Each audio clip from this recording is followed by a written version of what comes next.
If you've just awoken or are falling asleep when something suddenly happens to you, that could be considered a religious miracle. Then it's entirely possible, but then again not guaranteed, but still entirely possible, that you have actually encountered what we call the phase, the activation of centers of consciousness during rapid eye movement sleep. That is, if a religious miracle is preceded by falling asleep or awakening, further interpretation depends solely on the individual. Anything can happen. Any one of you might see God, an angel, and so on. And that needs to be clearly understood. I'd like to once again emphasize that we're not talking about religion. Religion, that's another story. We're talking about interpreting cases when something out of the ordinary happens during certain moments, when falling asleep, awakening, or lying in bed. There was another experiment we conducted. We had 19 people artificially, without threat to life or limb, reproduce the typical account of near-death experiences when a person is flying in a tunnel towards the light. We had 19 people, even 20, artificially reproduce that experience without threat to life or limb. Again, we're not talking about whether there's life after death, but about how such sensations are reproducible, and that again, they don't prove anything. What else belongs here? Incubi and demons. Incubi, succubi, and demons, that is, paranormal situations of some sort. Think about stories of how demons suffocate people. When do they suffocate people? When people have just awoken. It happens especially often with women. She's just awoken and it sits on her neck and suffocates her, smothers her, and so on. Some paranormal phenomena are the same thing. There are quite a lot of them, succubi and incubi, and so we're putting them all under paranormal phenomena. Nearly 90% of them start with falling asleep or awakening. Poltergeist 2? If you've just awoken and something suddenly starts moving around the room, the first thing you should take note of is not the fact that something's moving around the room, but the fact that you've just woken up. And it's fully possible that it only seemed to you that you'd woken up, which we'll discuss in just a bit. What else belongs here? Which phenomena? Déjà vu. Déjà vu? No, doesn't quite belong here. What? False awakening. Let's recall a situation. It's a school day. Your parents wake you up. Get up, get ready, it's time for school. You get up and get ready. You're wearing your backpack and are going out. You're shaken again and told, "What are you lying in bed for? Get up, get your things together." You get up and get your things together again. Raise your hands if something like that has ever happened to you. It seemed as if you had woken up. Now raise your hands if you remember or had become aware of false awakenings.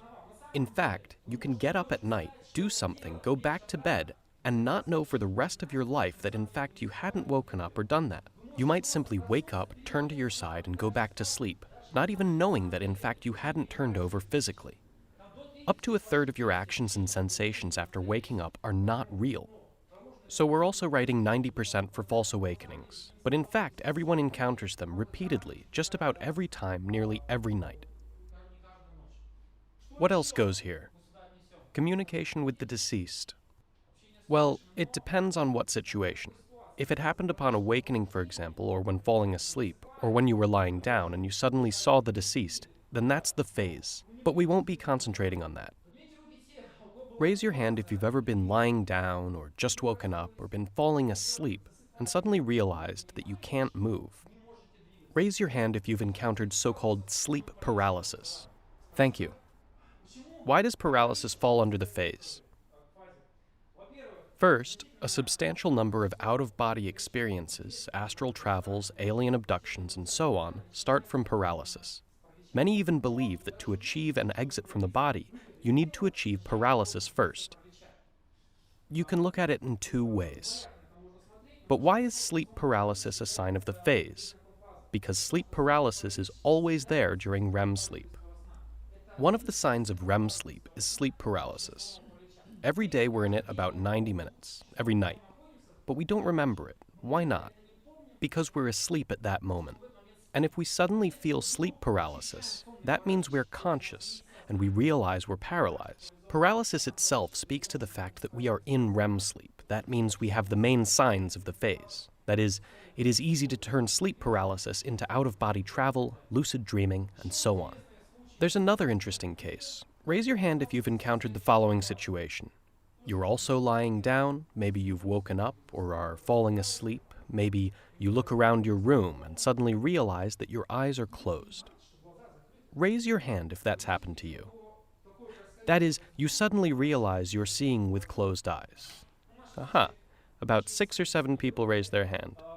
In fact, many more people have encountered this, since you can lie down, look around your room, and then get up, start walking, or fall asleep, still not realizing that in fact, your eyes had been closed.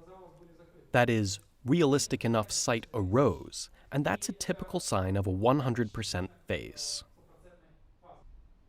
Let's sum up the background info on where you've come and what you'll be doing. Call it whatever you want, the phenomenon that we'll be covering. We call it the School of Out-of-Body Travel. We achieve the sensations of leaving the body. If out-of-body travel is what you need, you've come to the right place. That's what we'll be covering and practicing together. If lucid dreaming is what you need, that most pro-science term which was scientifically established in the 60s and 70s in repeated experiments in England, in America at Stanford University, in Munich at the Max Planck Institute, and so on. If lucid dreaming is what you need, then in principle, the phase also denotes lucid dreaming. If astral travel is what you need, astral projection, then you've come to the right place. That's what we will be covering. Meanwhile, I will be using the words phase and phase state to unify the entire cluster of phenomena. Meanwhile, what we went through is only the tip of the iceberg. In fact, there are many more phenomena. The most important thing I wanted to say to you right now is that we're not discussing some very narrow phenomenon. It is encountered in one way or another by billions of people. For example, out-of-body travel, about 30% of the population, 2.5 billion people, have experienced leaving the body at least once. 2.5 billion people, not some elite gurus, but billions of people. Lucid dreaming, 70%. Around 5 billion people with no practice whatsoever or knowledge encounter it spontaneously. That is to say, what we're discussing is a mass phenomenon that billions of people encounter. What we'll be talking about is only how to control it. Why am I telling you all this? So you realize that the skill we want to master here now is not supernatural. It's in each one of us. There's nothing fantastical about it.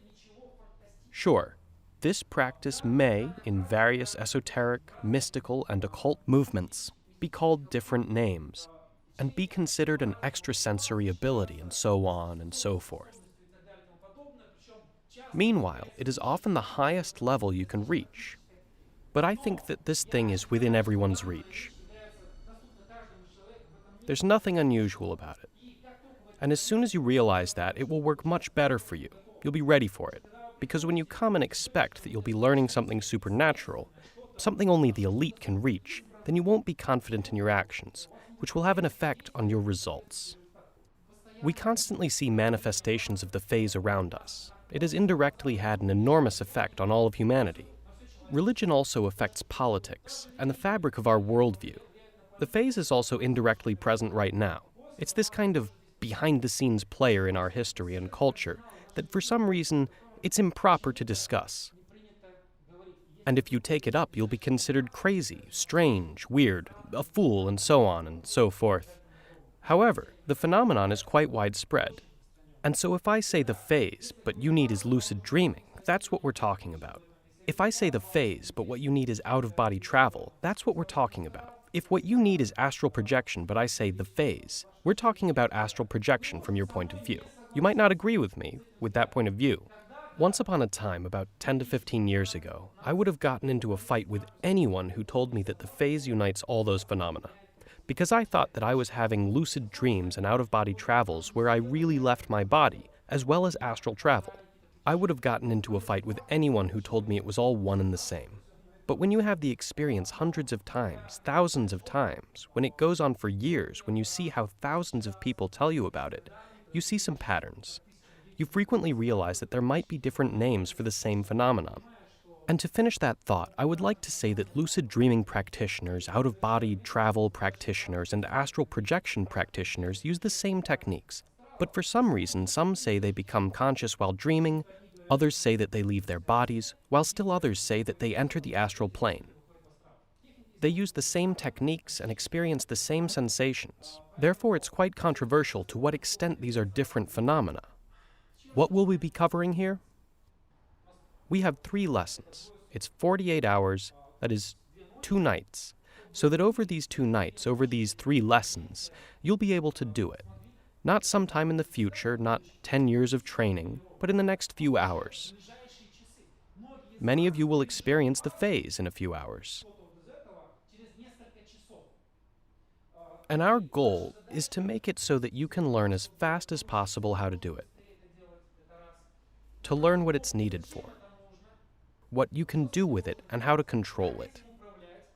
And my most important task, especially for the lessons tomorrow and the day after, is to teach you to think. Think from the point of view of analyzing your attempts. The thing is, I had made a big mistake earlier. I only gave people knowledge, but I did not teach them to think. And in the end, they were unable to analyze their own attempts, and that really stunted their development. Therefore, the main emphasis tomorrow and the day after will be on you learning to analyze your attempts yourself, see others' mistakes and your own, and that will help you a lot in your practice. So, we're talking about how to master the phase, how to enter it as quickly as possible. Unfortunately, the way people think is such that to simply tell you there exists a phenomenon like the phase is not enough. Before going on to the techniques and the simplest way to do it, we should speak at least a little about what it's necessary for, and what on earth to do with it.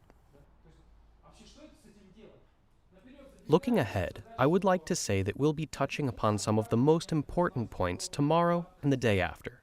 For now, we'll go through what it's necessary for. That is, its application, obtaining information. What's the easiest way to do it? Well, let's say I've appeared in the phase and left my body. What is the simplest thing I can do to obtain information? Read something. And what else? How do we still do it in real life? Talk. Ask someone. Speak with someone. Attention. Obtaining information is what we'll be discussing in depth tomorrow. For about an hour, we'll be going over the phenomenon of obtaining information from the phase, where it comes from, why it's possible, what's behind how it even happens, how it works, how to do it, what pitfalls to look out for, and so on. Obtaining information will be tomorrow's in-depth topic. But those who will enter the phase today, that is at night, in the morning, or in the evening, you should know that you can use this state to obtain information. Here's the simplest way. Let's say that you, after leaving your body, can simply, at the first object you see, just ask the necessary questions. What else is this needed for? Any ideas? Travel. Travel to where? Wherever you want. But whenever you tell a person wherever you want, they won't be going anywhere. You have to have the intention of going somewhere. Well, yeah, wherever you want. What might that be? Outer space, another country, to another country. From different countries to far shores and seas, and even the bottom of the sea, to any mountains, especially those places you've wanted to visit, but it hasn't worked out, or somewhere you want to return.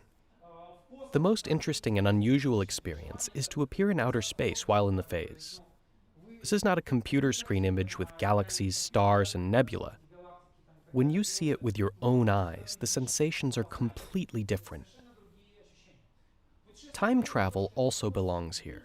But the question most of you have is, do I actually turn up there? That is, say I can turn up anywhere in Paris, but am I actually present in Paris or not? Look, we're talking about your sensations. In terms of your sensations and perception, you are turning up in Paris in a realistic way. But to what extent you are actually there, that's another matter. How is this usually verified? By finding something out and then verifying in real life whether I was actually there or not. Now then, as soon as that question arises, that's already obtaining information to find out something I don't know. So in our case, to separate and turn up somewhere, say another country, another city, or another planet, and to find out something from there, those are different things.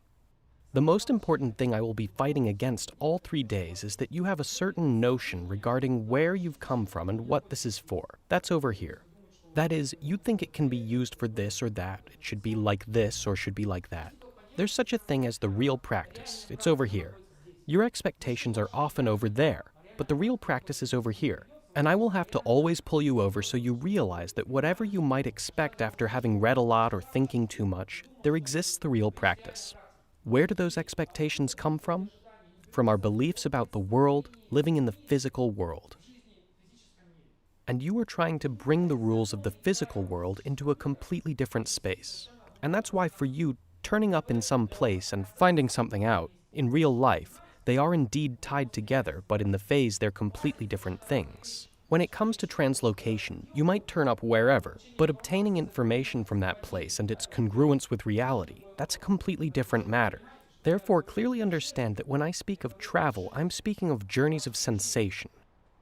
A word or two about your sensations. If you think that this is something like a dream, some dim imaginings or visualization, then you're quite mistaken. Raise your hand if you've been in the phase at least once and experienced hyperrealism, when sensations are more vivid than they are physically right now. Thank you. About 60% of us raised our hands. They're the ones who had a phase experience where sensations were more vivid than they are here. Until you've experienced it, you can't even comprehend what we're talking about. Because how can I see even better? How can I feel everything even better? It's just like that. And this is one of those shocking things about the phase. You return to reality from the phase, and in comparison with the phase, reality's like a dream in terms of vividness and sensation. And then one day I thought, where does that put the real world? Why are sensations more vivid there than here? They're not always so hyperrealistic in the phase, but they can reach that extreme. Even when you're succeeding, tomorrow and the day after, I will ask everyone about hyperrealism. Some will say 70%, 80%, or 90%, others 100, 110, or 120. That is to say, the sensations are very realistic, and that's what often frightens people. That is, you suddenly start to perceive the world around you so vividly that it's quite frightening. Meanwhile, you're not out in some haze. As a rule, you have your own hands. You can scrutinize the lines on your hands and scrutinize your pores. Everything is absolutely clear and realistic. You can walk and feel. You can touch everything. You can eat something. You can drink water. And experience any sensations. The sensation of pleasure, pain, and so on, they're all possible. They're all subject to hyperrealism, that is, control of the vividness of sensation. Based on that, you should realize that even if you suddenly turn up in spirit in some city, but not physically, even if it's not real as regards your sensations, there will be no difference. Sensations might even be more vivid. What else can we do with it? What is this practice necessary for? Communication with the dead. Communicating with the dead. Let's expand it to a wider topic. Simply communication and encounters. Let's say it's someone close to you who lives somewhere, but you don't see them. It might be a person who you are simply unable to see. It might be a person who is no longer here. It might be a famous person, a historical figure, whoever you want, really. Here, the question again arises, but am I really seeing them? Will they know about this? What is this anyway? Me, a pragmatist and a materialist, am saying you can meet the dead. And the room thinks, how is this possible? Technically speaking, the fact that you can do that is nothing unusual. I'll tell you more. A portion of those who come to our lessons, maybe 5 to 10%, usually come with the goal of seeing a dead person. That said, I'm not saying you're meeting a person's soul, because to talk about that, we'd first need to talk about whether souls even exist. That is, it's not all so simple. In fact, we're talking about how, in terms of your sensations, you can see anyone, including the dead, like we see one another right now. You can speak, touch, hear their voice, look them in the eye, and even smell them, and it's all absolutely realistic, even hyper-realistic. It might be someone no longer with us, it might be a person you know, it makes no difference. So in fact, it does turn out that what you call it isn't important. There are techniques that let you do it. And guess what you call it depends on your worldview. Let's say all of you met with some dead relative. Some will say it was the real soul of the person that I met. Others will say that it was some astral double. Still others will say that the brain reproduced it all. So it depends on your worldview. That's what I will be fighting against the next 3 days. The fact is that even here and now, as it were, in objective physical reality, we are all in our own world. If I ask you all what reality is, whether or not the soul exists, for example, it turns out that two people sitting and looking at one another live in parallel dimensions. One, for example, believes in the theory of evolution, that humans are animals, and so on. Another looks at him and sees a soul, religion, and so on. And if I ask you all what the world is, it turns out that you're living in different worlds, absolutely everyone. We experience the same sensations, but call everything by different names. We explain it in different ways. In the phase, it's the same. You all might experience the same sensations, but call them whatever you like. Some will say, I leave my body with my soul the whole time. Some will say it's some parallel world. Some will say it's inside the brain. So what you call it isn't important. Encounters are the same. You might see any person in a realistic way, but what was the nature of the event? That I can't even tell you because I can only tell you how I see the world, and you might have your own view. But what's the difference? We can only come together on how to do it, but what you call it after that is up to you. Let's move on. What else? How can it be applied? Healing. Healing, self-healing. That topic will be discussed separately in detail. What, how, and why. All possible methods. For those who will turn up in the phase today, what is the simplest way to have an influence? To swallow a pill. The simplest one, which we do in real life, is to find a pill. But meanwhile, what is most important? To believe, to heal, to feel it. To believe and to feel the effect right away. Be as audacious as possible. You have to believe. In the phase, you can immediately feel it. And that's the key point. To feel it. Especially if you finish a phase with that sensation you obtained. The probability of its persistence is very high. But we'll be talking about that in detail on Sunday. Self-healing is something we'll discuss in much detail. It's one of the most interesting topics. Moreover, it's one of the most important as regards further development of the phenomenon. Moving on, what else can we do with this? Entertainment. When I began doing this from the age of 16 to 18, I didn't have a computer. And I really saw it as an alternative to computer games and entertainment. Only in this case, you are not looking at a monitor. You are there in a real way. You travel in a real way. You feel sensations in a real way.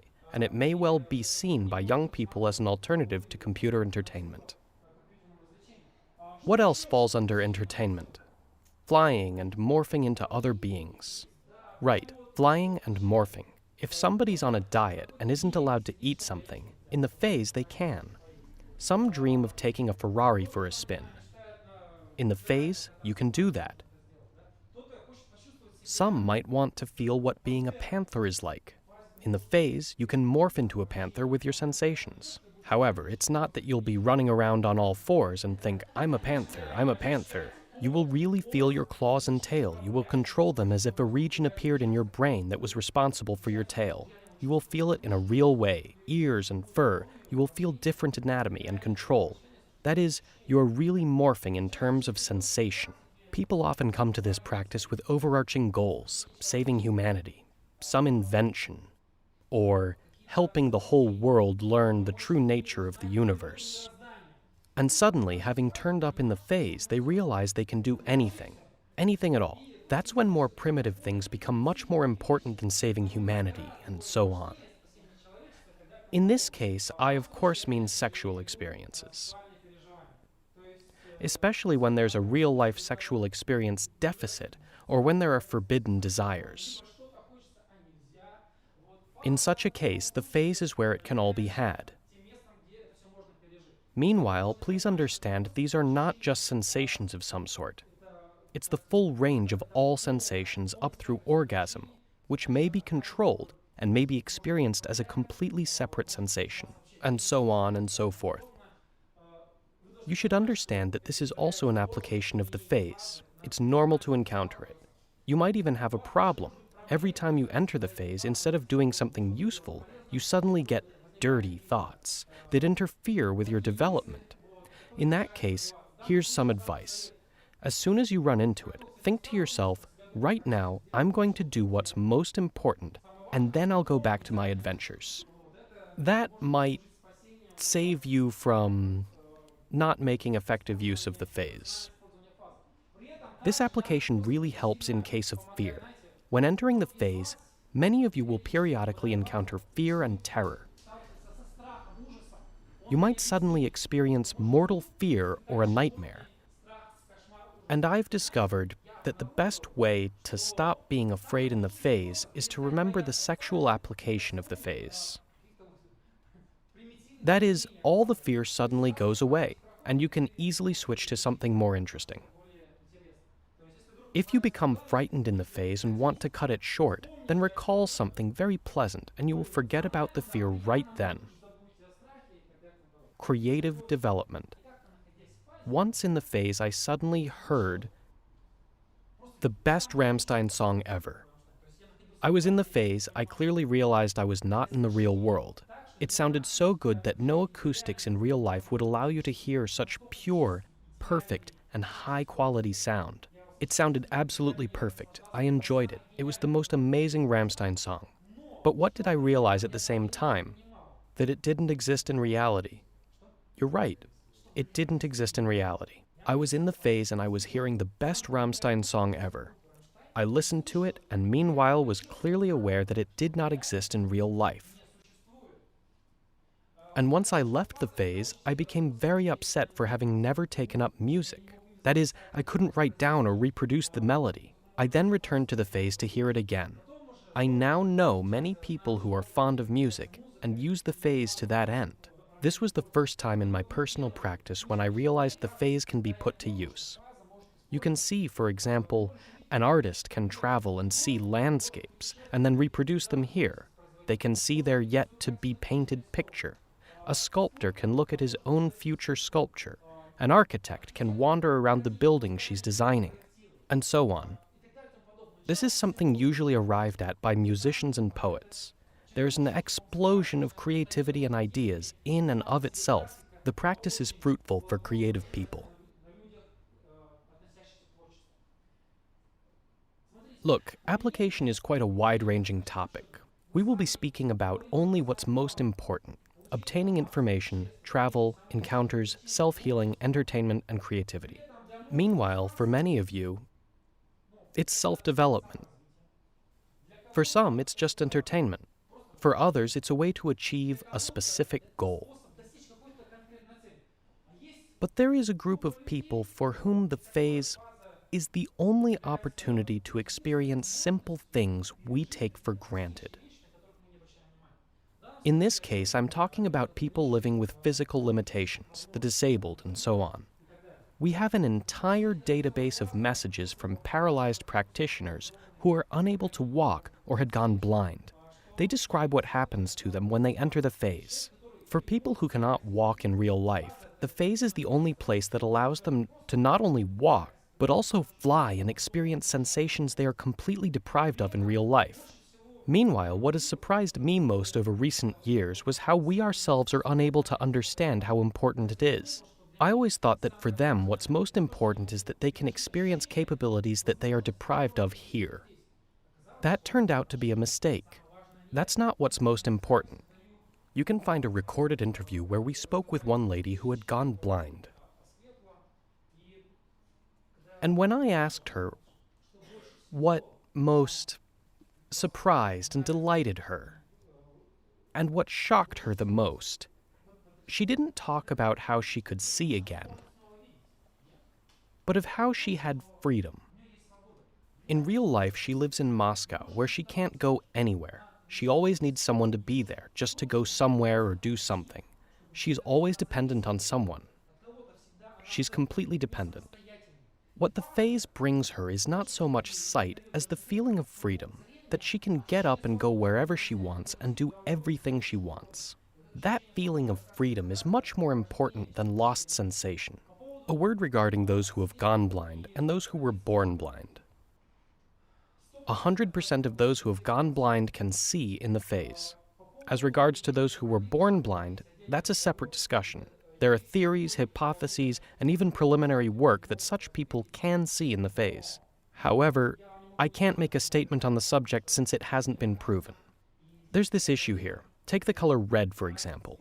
You will never explain to a person who has never been able to see what the color red is or what blue is. They don't even know the concept of color.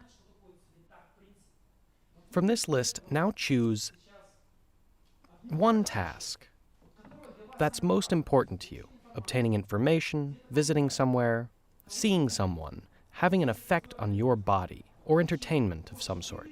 Choose for yourself what you need most. Note it in your mind right now. Not just that you'll be traveling, but where exactly you'll be flying. Not just that you'll be obtaining information, but what exact info you'll get. Choose what's most interesting to you, and that personal goal will be your third task on the plan of action. Everyone has the same first and second one. Number 1. As soon as you've left your body or become conscious while dreaming, you should find a mirror, look into it, and then tell me what you saw there. That goal is the same for everyone. The second goal is also a shared one.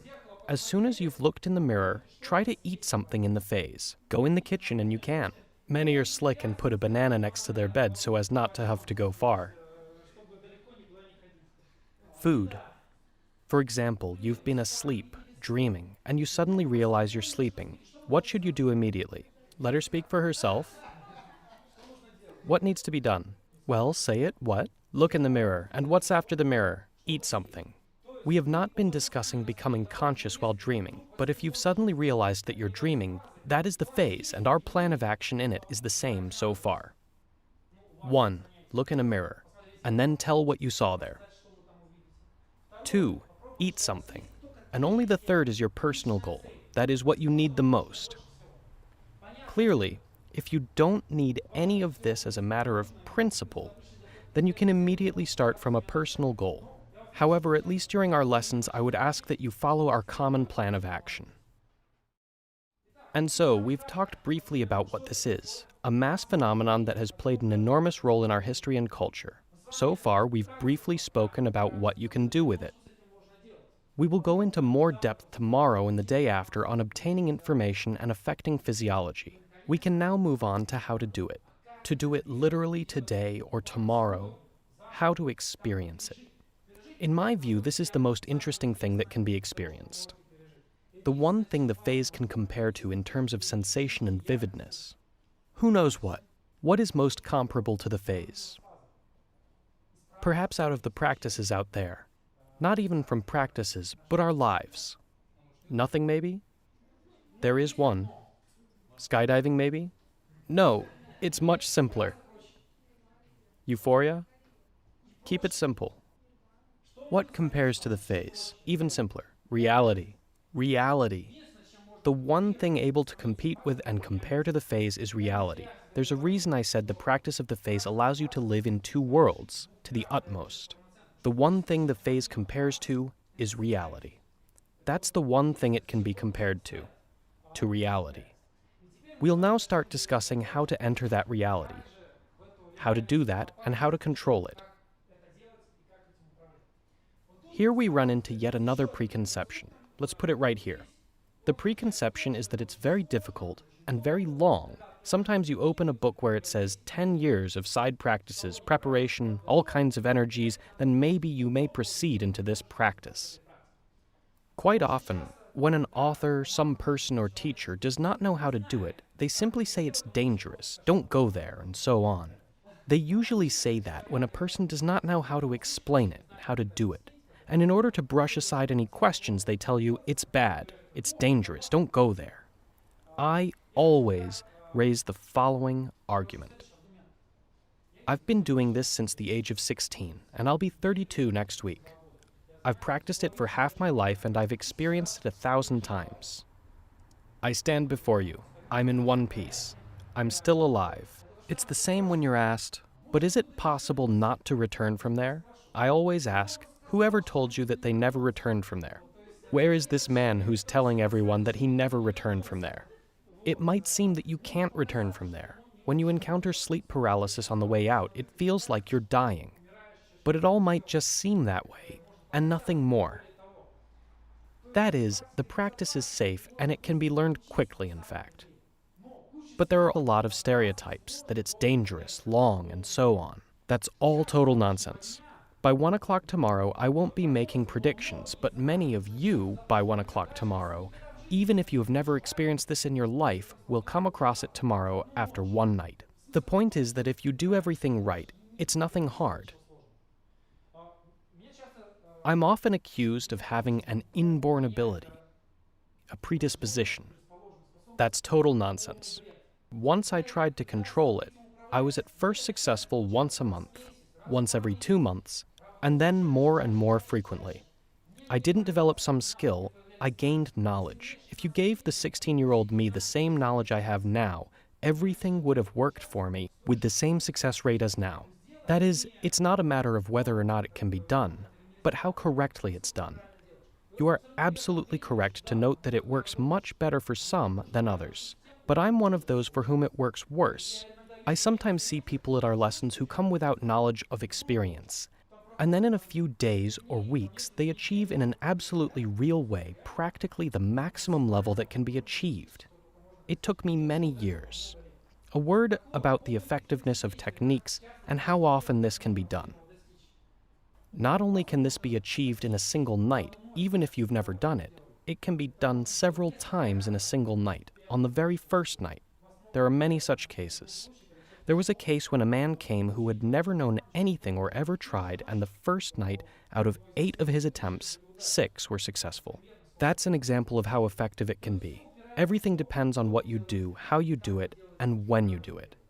The main preconception is that it's difficult or impossible and so on. That's total nonsense. In fact, it's all within reach, easy, and it all depends on the quality of your actions. Before we talk about the simplest method, I'll let you know what we will be talking about and what we won't. What won't we be talking about? Number 1. Perhaps I'll disappoint some of you, but mushrooms, cacti, pills, and whatever other substances will be left out as a matter of principle. I believe that achieving these states deliberately and without the help of any substance is a way to develop yourself and new skills. No matter what people say about substance use, I am categorically opposed to any external influences on the body. You should do it on your own. That's when there's development. Even if some substances help you achieve it, it's not actually a full-fledged phase experience. The fact is, various substances, even if they lead to the phase, affect the mind. Sure, a person might have turned up in the phase in terms of indications and sensations, but the controllability of the phase might differ. A full-fledged phase may be experienced only on one's own, so the mind works clearly, control is smooth, and all necessary sensations are there. What else are we leaving out? Various devices. You can read a lot online about special masks, special sound files, and they'll even sell you all kinds of amulets. Believe me, if there was a device that made this easy, I would have started the seminar from simply handing out that device, and then we would have discussed its use. So far, it's easiest to do it completely on your own. Not a single gadget or special mask allows you to achieve the success rate we will be discussing here. What else won't we be discussing?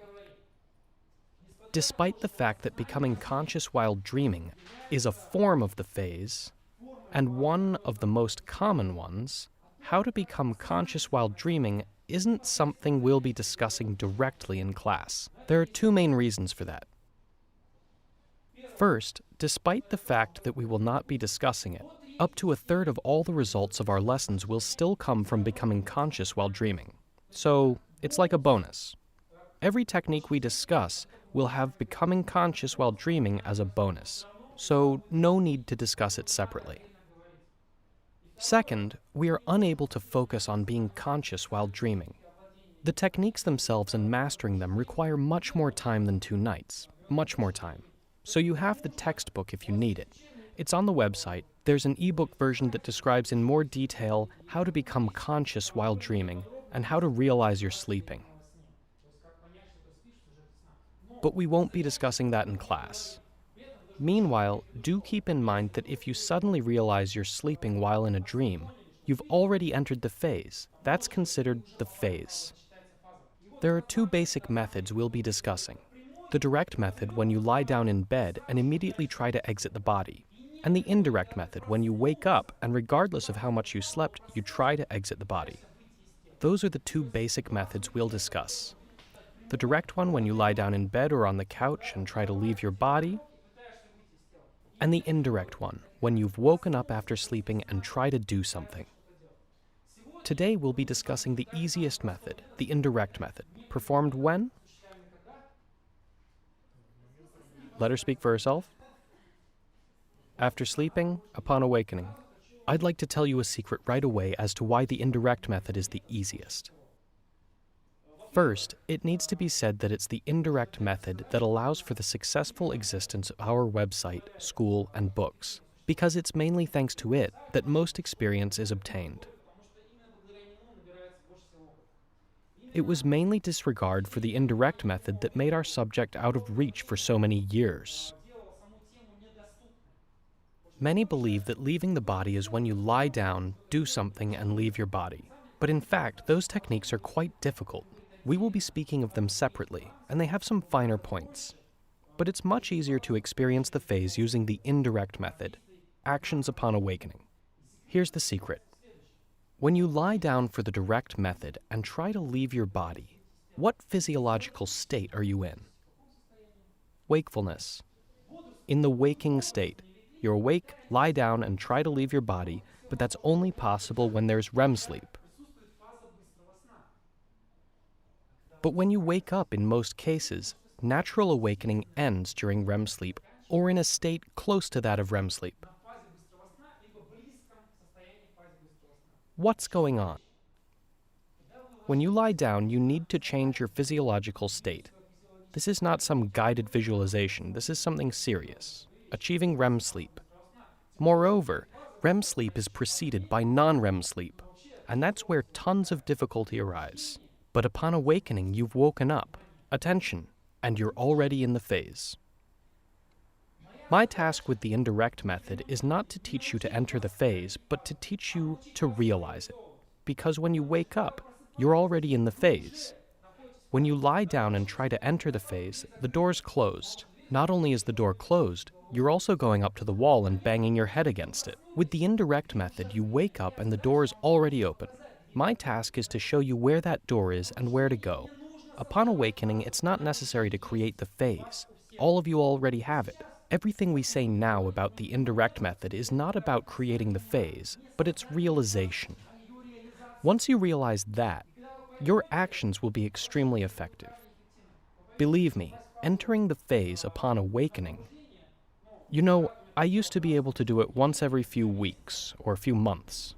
Now, my success rate upon awakening is nearly 100%, and unsuccessful attempts are only occasional, very close to 100%, over 90%, over 95%.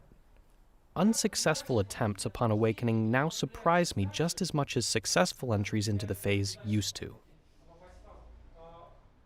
Though 3 years ago, my success rate was 70 to 75%, and I thought that was as high as it could go.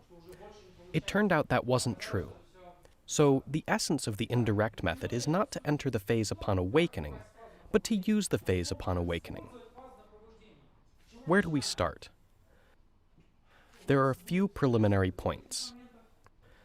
The first is when to make attempts, the time to practice. Raise your hand if you have to wake up early tomorrow. 1 person, 2, 3, 4. All of you who are waking up early tomorrow, go to bed this evening thinking, I'm going to wake up at night or my last awakening and do techniques, which I'll be speaking more about. You can try in the middle of the night, you can try during a daytime nap, but the most effective way is to employ the deferred method. How does that work? For example, you go to bed at midnight. You lie down and set your alarm for 6 a.m., for example. Just set your alarm.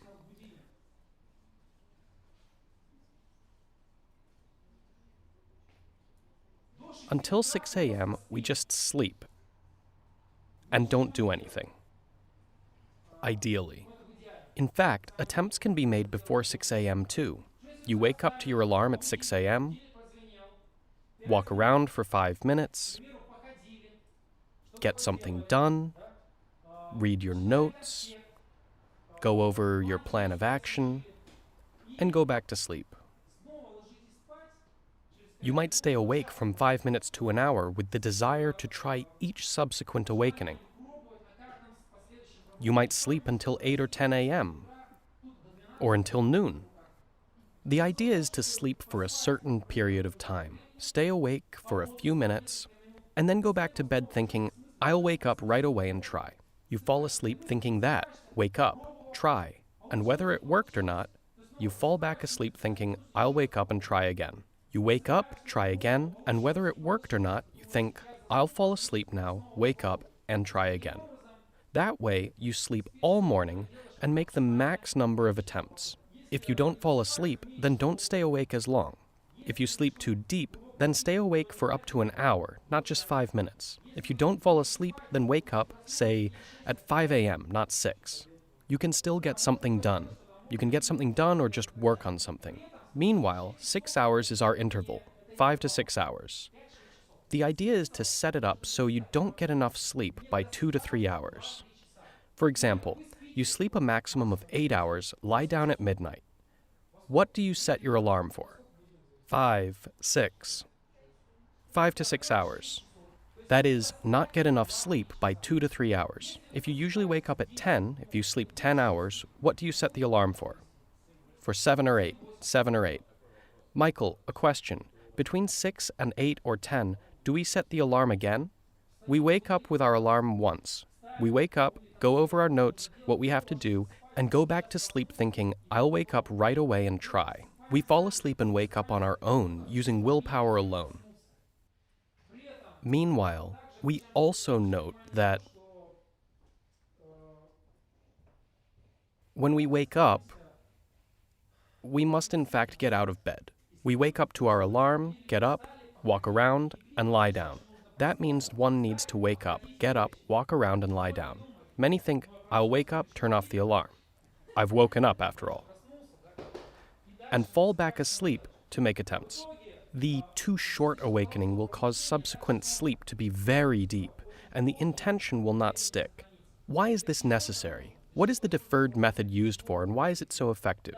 There might be different kinds of awakenings, in the middle of the night or after a nap, but this is the most effective one. Why? We said that there is non-REM sleep and REM sleep. When you've nearly gotten enough sleep, you've gotten the non-REM sleep your body needs. You can also enter the phase through it. But that's much harder. That's a topic for another day. Having gotten enough non-REM sleep, you fall back asleep. Having awoken, your brain wakes up. You recall your task, reaffirm your intention, and go back to sleep at that moment when we're still in the right physiological state, in REM sleep. The result is more awakenings, and the awakenings are practically all in the REM sleep phase, and that's all easy to make use of.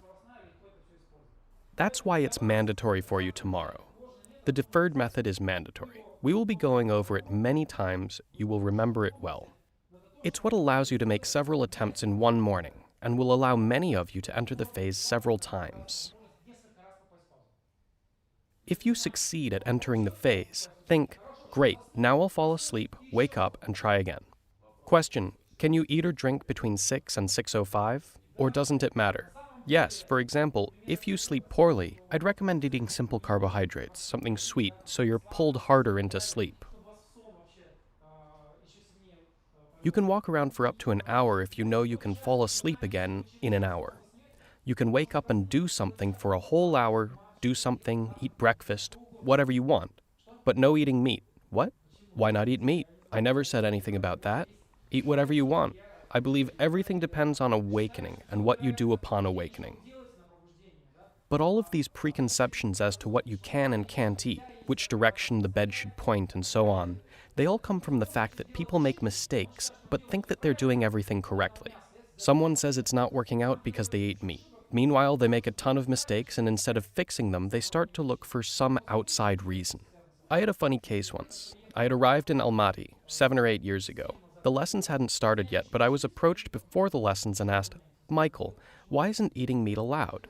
"You can eat it."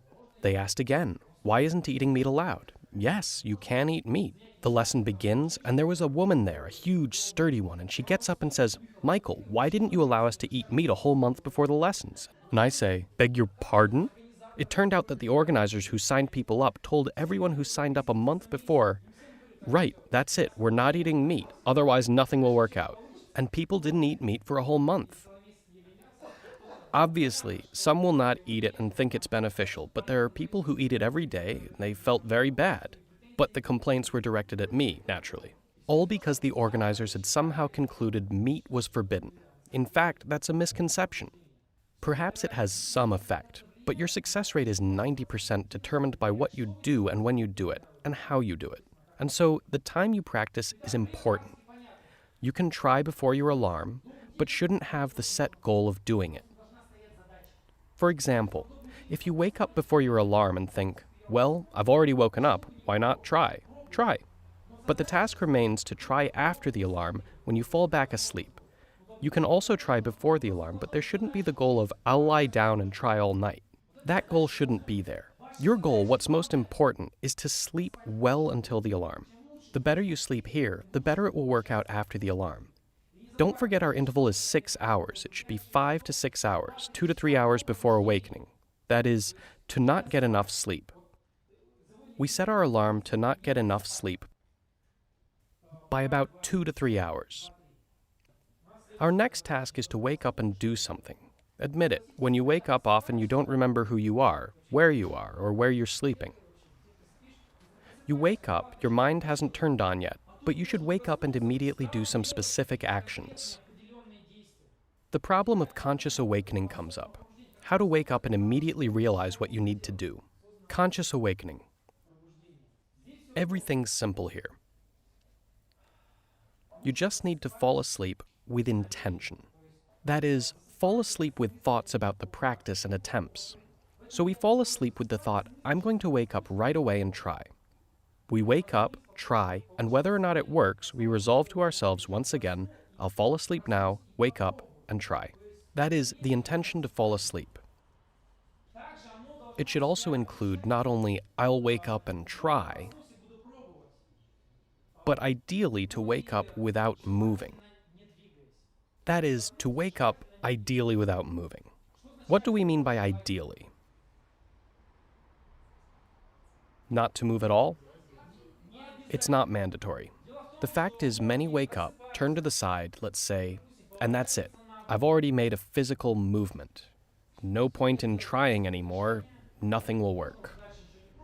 If you tell me that tomorrow, I'll cuss you out. Do it the day after, and you'll wish you were never born. I'm kidding, of course. But the point is, it's a huge mistake that I'm always fighting. I fall asleep here with the thought that I wake up, ideally without moving, and go right into action.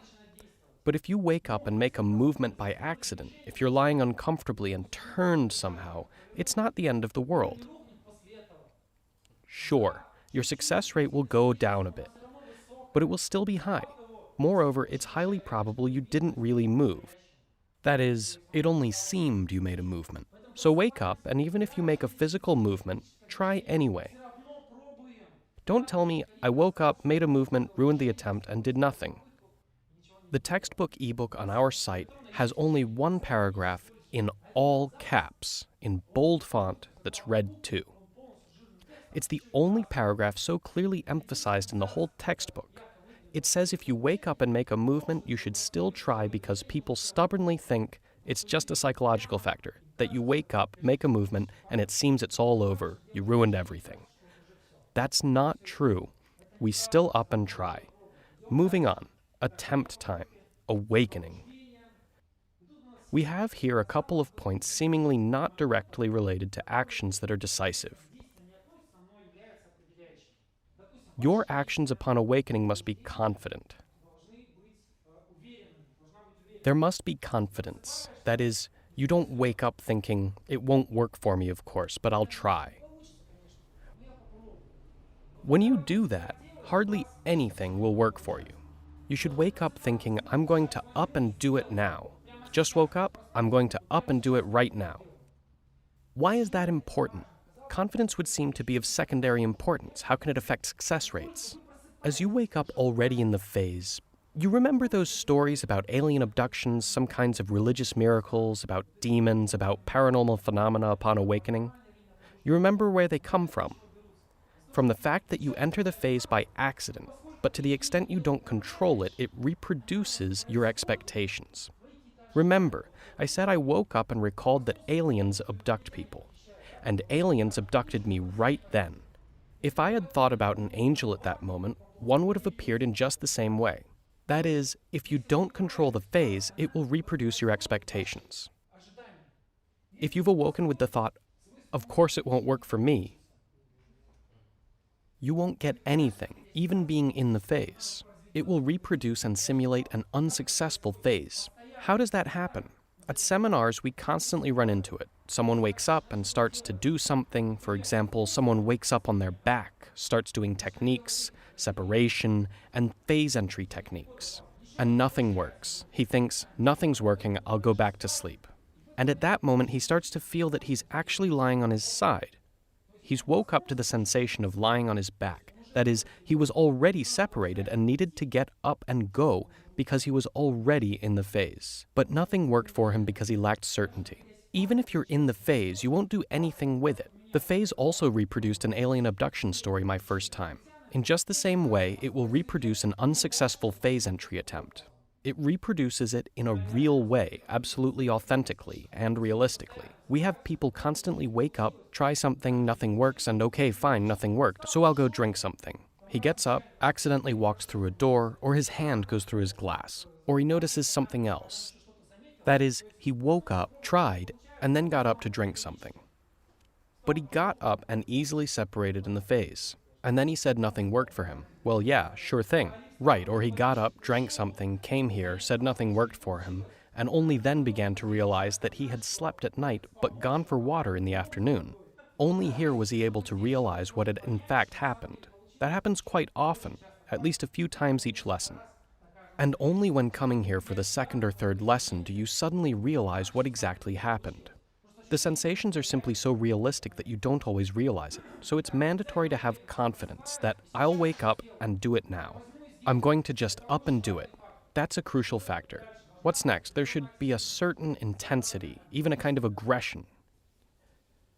You must force your way in there no matter what and get your outcome. You wake up, and as if your life depended on it, it's phase or bust. You try, no matter what, to turn up in the phase right now. Attention, this is a very important factor. To wake up and enter the phase right now, no matter what, as if you'd die if you didn't enter the phase. Meanwhile, there's something interesting here. The thing is that many misunderstand confidence, intensity, aggression, and no matter what. Many of you understood it as follows. This liquid is you, your sensations, perception, and consciousness. It is now in a physical glass. Your end goal is to turn up in the phase, to pour yourself into the phase. Your task is to wake up and gradually pour your sensations, consciousness, and your perception into the other glass, into the phase reality. When I say it needs to be done intensely, aggressively, and no matter what, people think it means you wake up and seethe with anger. Leave the body right now, no matter what. You lie in bed all angry and try to leave your body. I must leave my body no matter what right now. That's misunderstanding it. The aggression and no matter what are aimed at the techniques, at your actions. We will now discuss those techniques. You do them and pour yourself into them. Put your all into them and try no matter what to feel the effect of the technique. You don't lie angrily and try to do something, but you put in your all, pour yourself into it no matter what to feel those sensations. You don't lie angrily, aggressively trying to do something physically, but you concentrate on techniques so hard that you try to pour yourself into them. So I'll write in one more concept here. Put in your all. Putting your all into techniques.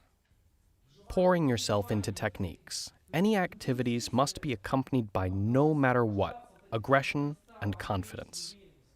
And not simply a physical attempt to do whatever. We have another name for it: maximum concentration. That's what no matter what means. The techniques and methods we will now talk about will allow you to pour yourself into there. That is, you put your all into the techniques. Get lost in thought or sidetracked and you're back in your body. That is, your task is to pour yourself fully into the phase and turn up in it. If it's not a fully deepened phase, we carry over 100% of our sensations and carry out our plan of action. We've separated. Where do we go and what do we do? To the mirror. And after that, eat. And then our personal goal, right? Meanwhile, our personal goal shouldn't be like, and now some personal goal, but a specific task.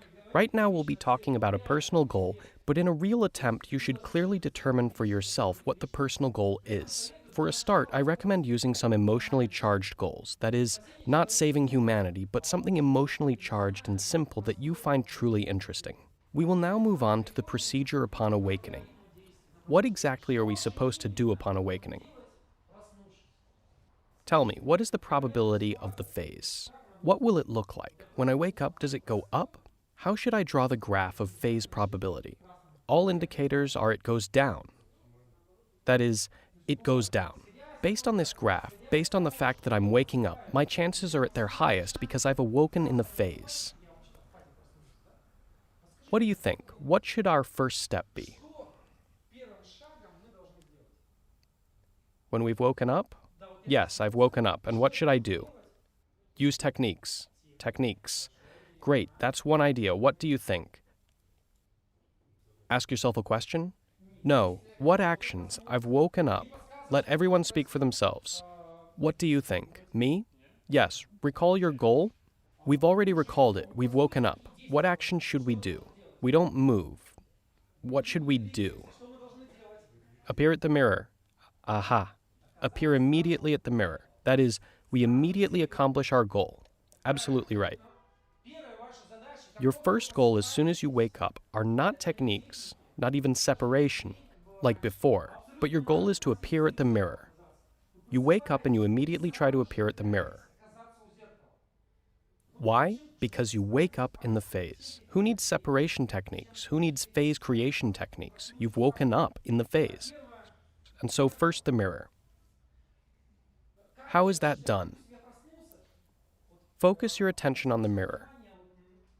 You might be at home, at a friend's house, or at a hotel, and there'll be a mirror in, say, the bathroom or the hallway or in your room. Imagine it. You wake up and try to feel yourself standing at the mirror. Meanwhile, not passively, but try to touch it. Try to touch yourself. Try to feel the mirror. Examine it. I've woken up. I'm trying. First, I imagine this glass is at the mirror. I try to feel myself in the glass. I try to scrutinize the mirror. I try to touch it. I try to move around it. I try to palpate it. I try to feel myself at the mirror. Suddenly, after a few seconds, you realize you're standing at the mirror. You don't even feel your body in your bed. One reason people are afraid of the phase and are afraid to appear in it is that you suddenly stop feeling the physical world, the physical body, and you get scared right then that somebody will occupy your body, kidnap you, or something will happen. We don't feel the real body in the phase. We only remember it's there. Once again, once you wake up, you don't need to roll out, immediately start the techniques. The techniques are later. Since you wake up in the phase, we immediately try to accomplish our goal. Our first goal here at the seminar is the mirror. Later in your practice, you'll have any other goal you want. Say your goal is to appear somewhere. You can immediately appear somewhere or find someone. In this case, to make it easier to discuss and try, we have the same goal, the mirror. We wake up and immediately try to feel and scrutinize the mirror. We try to feel it, and we try to appear at it no matter what. No matter what. That's concentration on actions and sensations in an attempt to imagine ourselves at the mirror. It lasts about 5 seconds, for 3 to 5 seconds. You try to appear at the mirror. If we've appeared at the mirror, what do we do next? Food. Yes, the next goal is to eat something, and then your personal goal. That is, we've already turned up in the phase and nothing else needs to be done. We've already realized the phase. Attention. But if it didn't work, You tried to appear at the mirror for 5 seconds, 7 to 10 max. You tried to appear at the mirror, but nothing works and you feel yourself lying in bed. What to do then? Use techniques. You need to fall asleep and try to wake up again. But we still have an entire minute. If you're lazy, you can do just that. But in principle, you still have an entire minute. Techniques. Any ideas, techniques, anything else? Separation? Yes, separation techniques. Then we'll move on to separation techniques. Please note, meanwhile, that we use several separation techniques at once. Levitation, rolling out, and standing up. And crawling out? Crawling out too, but there are 3 main ones. In fact, there are many more of them. If immediately appearing at my goal didn't work, if I wasn't able to see myself in the mirror immediately, after that, I try to levitate right there, as if physically levitating. No need to imagine that something levitates out of you. You literally try to levitate. Didn't work? Try to stand up without moving a muscle. Like normal, but without moving a muscle. Not working? Try to roll out to the side. From your bed as usual, but without moving a muscle. No need to dream up that some astral body is rolling out of you, or something is rolling out of you. Separation, in fact, is not a very accurate term. In most cases, you don't feel separation. You feel regular movement. There's no sensation that you are separating. It happens in 1 case out of 10. But in other cases, you just stand up, you just levitate. Meanwhile, please note we'll discuss separation techniques more separately. The main thing to understand is that it is carried out with an attempt to make a movement with your own body without moving a muscle. That is, not imagining something left or flew out of you. You try to make a movement yourself at the right time without moving a muscle. Meanwhile, tomorrow I'll ask how it's working for you all. You won't be able to tell me without using the words easily, simply, as usual, naturally, normally, and so on. You can think whatever you want now about how to do it and how to separate, but in practice you'll simply stand up, you'll simply levitate, but we'll talk about that later. Now tell me, I tried to appear at the mirror, didn't work. Now I try for 3 to 5 seconds to separate, also didn't work. What next? Fall asleep. But you still have an entire minute. Visualization. We move on to techniques. Only then do we move on to the techniques themselves. There are a lot of techniques. The textbook describes many. I'll explain several that are the easiest to explain and the most effective during the lesson. There will be 4 such techniques, starting from the basic ones. The rotation technique, for 3 to 5 seconds, you try to vestibularly sense rotation. Let's say you've woken up, going to the mirror didn't work, separating didn't work, we don't open our eyes. Meanwhile, I rotate left, I try to twist to the left or to the right. For 3 to 5 seconds, I try rotating left or right. The idea is to create the vestibular sensation of rotation. If rotation starts working, what does that mean? I feel I'm rotating.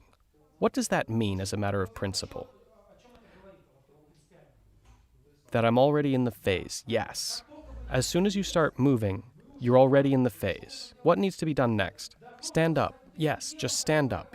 Using the body that is rotating, we up and stand up. We don't rotate and physically try to stand up, but use the body that suddenly started to rotate to just up and stand up. No need to think about how or with what to stand up. Using that sensation that arose, just stand up, and then do our plan of action. Mirror, food, and personal goal. So no need to keep rotating? You can rotate if, say, standing up didn't work. Then rotate even more intensely. But if your leg had moved slightly and it doesn't work after that, you can rotate even harder and then try to stand up. What if it turns out you started doing it on a physical level and missed the phase? Sometimes slight physical twitches or movements are possible. Many resist this, but I have recently been inclined to believe that slight physical movements during attempts are permissible. They can happen and not always ruin everything. This is easy to notice if, can you move your eyes? Your eyes, you may. While the main thing is not to open them, moving them is even necessary, especially during rotation. So I noticed this one thing. People sometimes twitch when they dream. They have slight movements. Don't they sleep through it? Slight physical twitching in techniques may arise at first, but they won't necessarily ruin everything. Yes, ideally avoid it, but in principle it's not that big a problem. Now then, rotation. As soon as you feel movement, separate. The next technique is visualization of the hands, also for 3 to 5 seconds. What is the point of this technique? After everything else, if nothing worked, you start to imagine your hands are in front of you. You look at them, rub them, and even try to hear them. You're lying down with eyes closed. Doesn't matter what position you wake up in. Note that we fall asleep however we fall asleep. No need to lie down in a special position. However you wake up is how you wake up. We haven't spoken of body position since it doesn't matter. However we wake up is how we do it. So I've woken up on my side. I start to imagine my hands are in front of me. I try to scrutinize them, to feel them and hear them. That is, I focus all my attention on the fact that my hands are in front of me. I try to see them, feel them, and scrutinize them. If after a few seconds my hands appear, I see them or hear them, what does that mean? You're in the phase. You're in the phase, right. That's a sign that everything worked. If you're in the phase, what do you need to do? To go to the mirror. What? To the mirror. That is to stand up right with those hands. We saw them and we don't put them back. We don't try to stand up physically. Our hands have already separated. Use those same hands to stand up, go, start moving, so it's clear what to go by. We go to the mirror, eat something, or do our personal goal. The next technique is swimming. The swimming technique. In this case, you start imagining you're swimming. Imagine a tropical island. You're swimming around the island, or you're swimming in a pool, or in a lake, or in a river. Start imagining, no matter what, intensely and aggressively, that you're swimming in any style, somewhere. Do you need to imagine the place? Ideally, yes. In principle, you don't have to imagine it, but it will improve your success rate. You start imagining you're swimming somewhere, breaststroke, freestyle, it doesn't matter. Try to imagine the movement of your arms, body, legs, head, the water, and the sun. Try to feel everything around you. Swim for a few seconds in the place you want and try to feel the sensations that arise. If you suddenly realize you're swimming in a lake, might I suddenly turn up in the lake? Yes, you've turned up right in the lake. What do we do? Let's see how you all get out of this one. Some dive and look for a mirror at the bottom, some swim to the shore and look for a mirror there. Some look at their reflection in a pool, their mirror. In any case, one needs to look for a reflection. You see how our fundamental plan of action quite clearly shows how to get out of this one. Were you expecting a fixed template? No template here. Everyone thinks, I'll get up now and go to the mirror. But here, you've turned up in a lake. Though you do have a goal, the main thing is to achieve that goal. And we'll see what actions you do to reach it. Say you swam to the shore, found a mirror, and ate something. The point is, with the swimming technique, you can immediately turn up somewhere, or you can lie in bed but feel your hands are moving as if you were swimming. That means you simply need to get up and go using those hands. Either you in the lake or movements in bed. There is one more technique that has been pretty successful over the last several years. It appears in the textbook as sensory motor visualization. We'll call it something simpler, the technique of deepening. This can be longer, for 5 to 10 seconds. Whoever is familiar with the practice of the phase will remember that deepening is a stabilization of the state, and would be right. What's the line of reasoning here? If we wake up already in the phase, then basically at that moment, the phase is simply so weak that it's not obvious. Why not proceed immediately to deepening the phase? How are phase deepening techniques performed? Let's recall primitive techniques. I'm already walking around a room. What should I do? Peering and palpation. Palpation and peering. In this case, what do you do? Say nothing else worked, though you act as if you were in the phase, but the phase is so shallow that you don't feel anything. You start to touch, examine, and feel everything. That is purely in the imagination. You walk around the room in your imagination. You may even go to the mirror, go and touch and examine everything along the way. Try to touch everything around, every object, and try to scrutinize them in your imagination. You start to imagine you've actually already separated. You try to experience as many of those sensations as possible. After some time, you suddenly realize that you're not really lying and you're not really walking. Or it's like you're lying, but meanwhile you're not imagining you're walking, but you feel you are. What gradually happens? You're lying in bed, woke up, and begin to imagine you're walking around your room, touching everything. You scrutinize and palpate, and at some moment you realize you aren't just imagining it, but are actually touching it and actually scrutinizing it, like we palpate objects right now. In this case, deepening can also be seen as phase entry. You are in essence simulating deepening of the phase, which requires scrutinizing and palpating everything. We will be trying all this out, but to complete the procedure and theory behind it, I'd like to add the following. Say you've gone through an entire cycle and nothing worked. What to do next? Try again. Try once again. Meanwhile, out of these 4 techniques, you may choose all 4, but at least 2, 3, 4, at least 2 techniques. Let's say you've chosen rotation and deepening.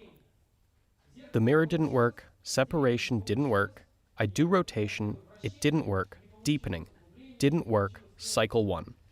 I do rotation again, I do deepening again, cycle 2. I do rotation again, I do deepening again, cycle 3. You must get to cycle 4. Meanwhile, the curve will stop dropping. Is separation a second time mandatory? As soon as the techniques start to work, you can try. In principle, you can try between techniques. There are many options here, but that's not what we're talking about. The point is that when you start doing something, the curve stops dropping. At some moment you do cycles, and on the 3rd cycle, for example, rotation starts working, and you turn up in the phase.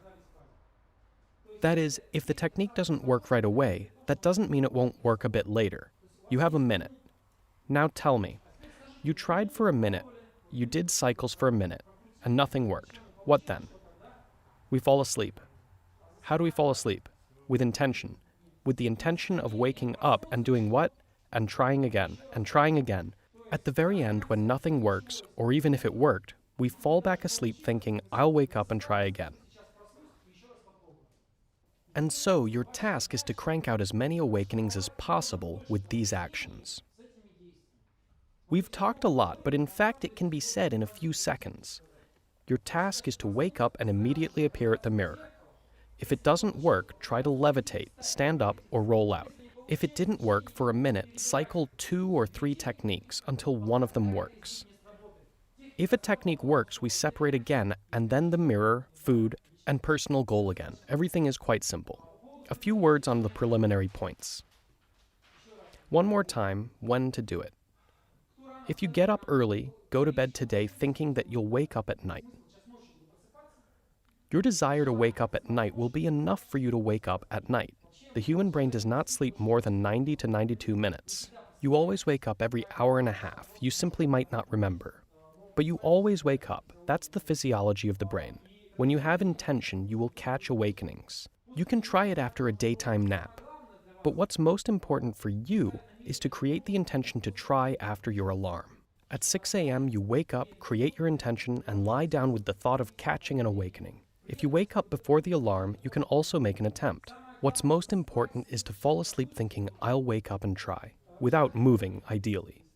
Sometimes I wake up for real and have the feeling nothing will work. You get that feeling. I know it comes, but you still have to do it no matter what it seems. What do I do in such a situation? It happens to everyone, including me. You wake up, feel you've fully awoken, and that nothing will work. I think to myself, I will simply get some practice. I'll start to practice and everything will work out. It's a psychological factor that we'll speak about. Question: how do you tell it's the phase and make sure you're not playing make-believe with it all? Look, when we first start to enter the phase, it starts to border on imagination. Sometimes you might not understand at first whether you're imagining or touching an object, for instance. But in the end, the phase should be like reality. You aren't imagining me now, you see me? In the phase, you also see objects and don't imagine them. It's quite simple. As soon as you start to see what you shouldn't, but you see it for real, you're in the phase. That is, you realize you're not walking in the physical world or in the physical body, but see everything. That's the phase. We'll discuss these points in detail tomorrow, especially after your attempts.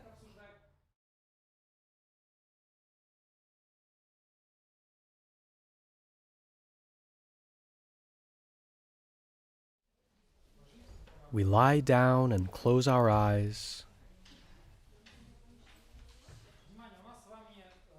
We'll have a few practical lessons. We'll work separately on all parts of the procedure, all the techniques, and separation.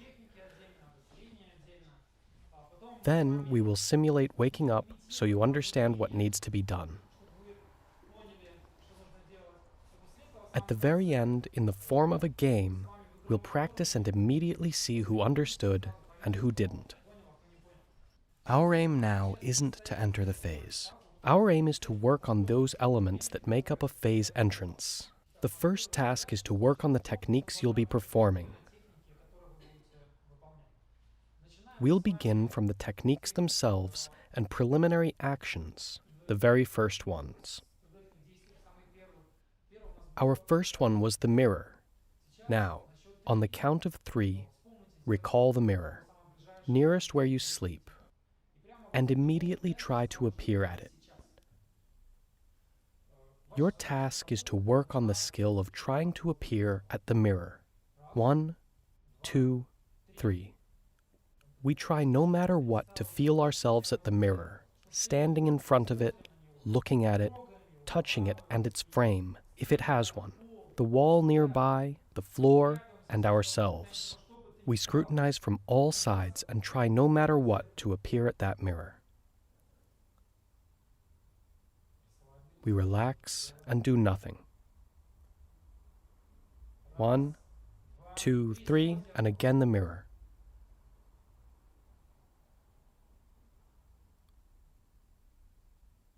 We try no matter what to appear in front of it, as if you were actually standing in front of it, but did not feel your body for some reason. We try to touch and scrutinize it. Right now you are standing at that mirror and trying to appear at it. We touch and scrutinize. We relax and do nothing. 1, 2, 3, the mirror. We pour ourselves into ourself standing before the mirror. Concentrate on the sensation that you are standing at it. Try to feel yourself at the mirror.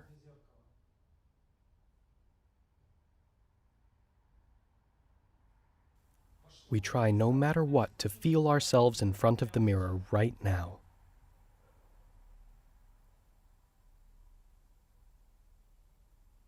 Relax. Do nothing. Take your mind off it. 1, 2, 3, the mirror. Right now, no matter what, try to appear at the mirror and feel yourself in front of it.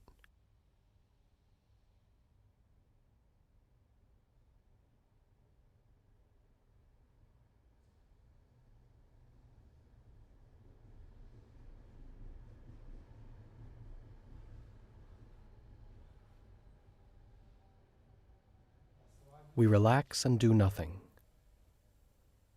The next elements are separation, standing up, levitating, and rolling out. Try to levitate in the most literal way possible. Levitate right now. Don't imagine that you've levitated, but try to levitate. Don't imagine that you've levitated, but try to physically levitate. Pull up to the ceiling right now. Try to levitate. Try to stand up without moving a muscle. Try to get up. Pull forward and try to stand up without moving a muscle. Don't picture you're standing up. Don't imagine you're standing up, but try to stand up without moving a muscle. Try to roll out to the left without moving a muscle. Try to roll out to the left physically. Pull physically to the left. Turn your eyes and try to roll out to the left. To the right. Literally without moving a muscle, with your physical body, try to roll to the right. Levitation once again. Literally try to levitate. To the ceiling with your physical body. Pull, pull. Try to levitate. Rise. Try to stand up. Without moving a muscle, try to literally stand up as usual. Pull forward and try to get up. Try to roll out to the left. Roll. Try to roll. Physically to the left, but without moving a muscle. Don't imagine you're rolling. Don't picture it, but try to roll to the left, to the right. Try to turn to the right, to roll. We relax and do nothing. Separation techniques are done in the first person. No need to imagine or picture it. Regular actions without moving a muscle. Levitation. We try to levitate no matter what. Standing up. Rolling out. We try to roll no matter what, to the left, to the right, without moving a muscle. Levitation once again.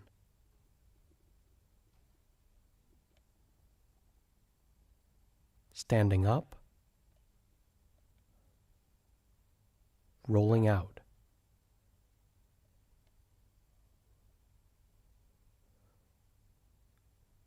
We relax and do nothing. Special emphasis is on trying several separation techniques. When levitation doesn't work, standing up often does. And during the next attempt, if standing up doesn't work, levitation does. That's the main reason we cycle not only separation techniques, but also phase entry techniques. At least 2 techniques are cycled because one works today and tomorrow, another. You should always remember that. Levitation. We try to levitate no matter what, to levitate right now. We try to roll out to the left. We try to roll out to the right without moving a muscle. We try to stand up to get up right now. To levitate. To stand up again. To roll out. Try again to fall out downwards. As if you were falling, try to fall out through the floor. Don't imagine it, don't picture it, but try to fall out through the floor downwards. You may also try to do a backward somersault, or a forwards one. You can also try to imagine yourself standing at your body or right at the mirror. Relax. Do nothing. So, we've separately gone over an attempt to appear at the mirror and train separation separately. With separation, it's important to just try. Many who approach separation during an attempt fear making a physical movement and do nothing at all. If you accidentally make a physical movement, the sky won't fall, it won't be the end of anything. You have to keep trying. If you make a physical movement, lie down and try again. Now we're going to train the techniques individually. The first technique is rotation. Turn your eyes to the left. Turn them without opening them. You can move your eyes, but not open them. The eyes are not affected by sleep paralysis. Your body can be paralyzed, but eye movement never is. That's why when a person dreams and they look to the left, for example, the body lying in bed will also turn its eyes to the left. Turn your eyes to the left and try to rotate after your eyes to the left. Pull right after your eyes. Try to turn. Pull, pull. Try to turn to the left. Turn your eyes to the right, all the way to the right, and try to turn to the right after your eyes. Pull, pull. Try to turn to the right, no matter what, after your eyes. We turn our eyes to the left side and pull after our eyes to the left.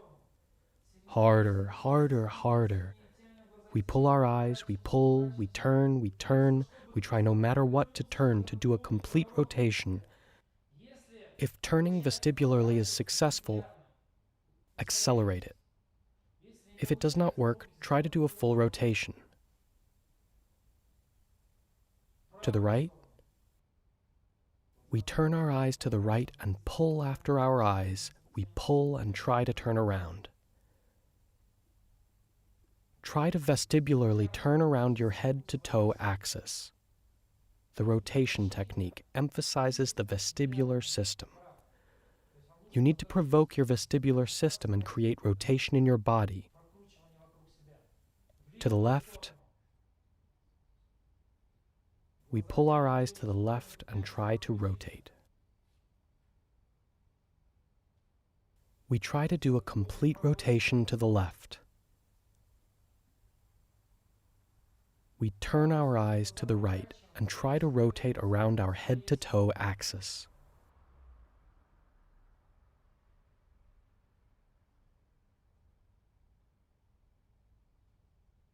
Try to rotate on your own for a minute at the level of the vestibular system. If that doesn't work, then try to feel halfway or quarter of the way vestibular rotation. If it works, speed it up. Okay, minute starts.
We turn our eyes to the left, and we try to turn after our eyes to the left.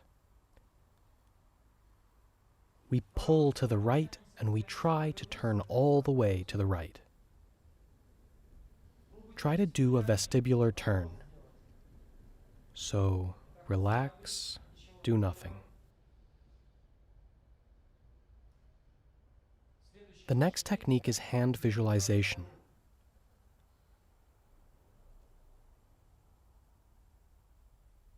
On the count of 3, we start imagining that our hands are before our eyes, literally 4 inches from our eyes. We try to scrutinize them, to feel and hear the sound of our rubbing hands. 1, 2, 3, we rub our hands. We try to see them no matter what, as if our hands were really before our eyes, but you do not see them for some reason.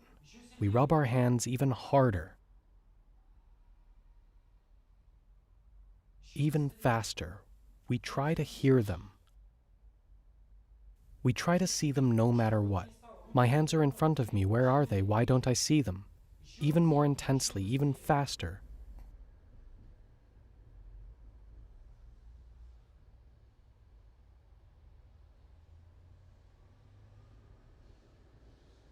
We relax and do nothing.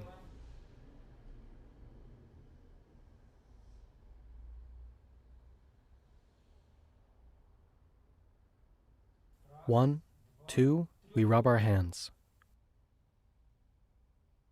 Act as if your hands were right in front of you, but you do not see them for some reason. They're physical ones after all. Where did they go? Where did my hands go? But they were right in front of me. Where are they? We try to see them no matter what, to feel them, and to hear the sound of rubbing. We rub them even harder and more intensely. No matter what, we try to feel our hands before our eyes.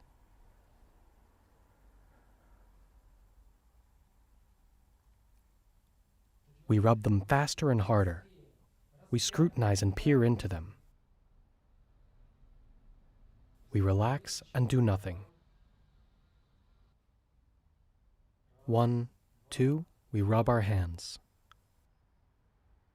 We put our all and pour ourselves into those actions. We concentrate to the max. We try no matter what to feel our hands which are rubbing in front of our eyes.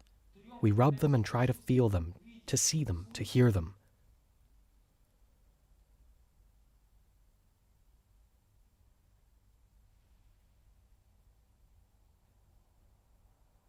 We relax and do nothing. For a minute now, on your own, experiment with the technique. Rub your hands, try to scrutinize them, to see and hear them. The minute has begun.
Rub your hands in front of yourself. Try to see them, to feel them, and hear them, as if your hands were really in front of you. Where are they? Why don't I feel them? We're done. In a real attempt, as soon as your hands have appeared, there's no need to lie and continue to rub and scrutinize them. You're already in the phase. Get up and go. It's the same with rotation. As soon as you feel that you're rotating, there's no need to lie, rotate, or spin endlessly. As soon as you're rotating, that's it. Stand up with the body that's rotating and go. After all, you're already in the phase. The next technique is swimming. On the count of 3, we imagine we're swimming somewhere in the water. It might be a lake, river, sea, or around an island. It doesn't matter, wherever you want. 1, 2, 3, start swimming. Move your hands, body, legs, and head. Try to feel the water, the splash of water. We move even faster. We focus our attention on movement. We try to feel we're swimming. Right now, as if you were swimming, but don't feel your body for some reason, but you're really swimming. Where is my body? Let's try to feel it, to return to it. We swim even faster, even more intensely, quickly, and attentively. We relax and do nothing. That is, act as if you were really swimming, and you try to return to yourself, swimming somewhere. You don't feel your body for some reason, and you try to feel yourself swimming. That is, you're not here right now, but swimming somewhere. 1, 2, 3, we try to return to the self that is swimming somewhere in the ocean, in the sea, in a pool. We swim even faster. We attentively try to feel ourselves swimming. Even more movement, more attentiveness. Move your hands, legs, and body. We try to spill over into the body that is swimming. And we accelerate. We swim even faster. We relax and do nothing. It's important to put your all into everything. Indeed, that is the key factor. If you do it just to tell people, look, I did this or that technique, it will rarely work for you. You need to put in your all into the actions being performed. Then, any technique will start working. 1, 2, 3, start swimming. We try no matter what to feel ourselves swimming. We swim even faster, even more intensely. You are now swimming for real, but where is your body? Why don't you feel it? We try to appear in it no matter what.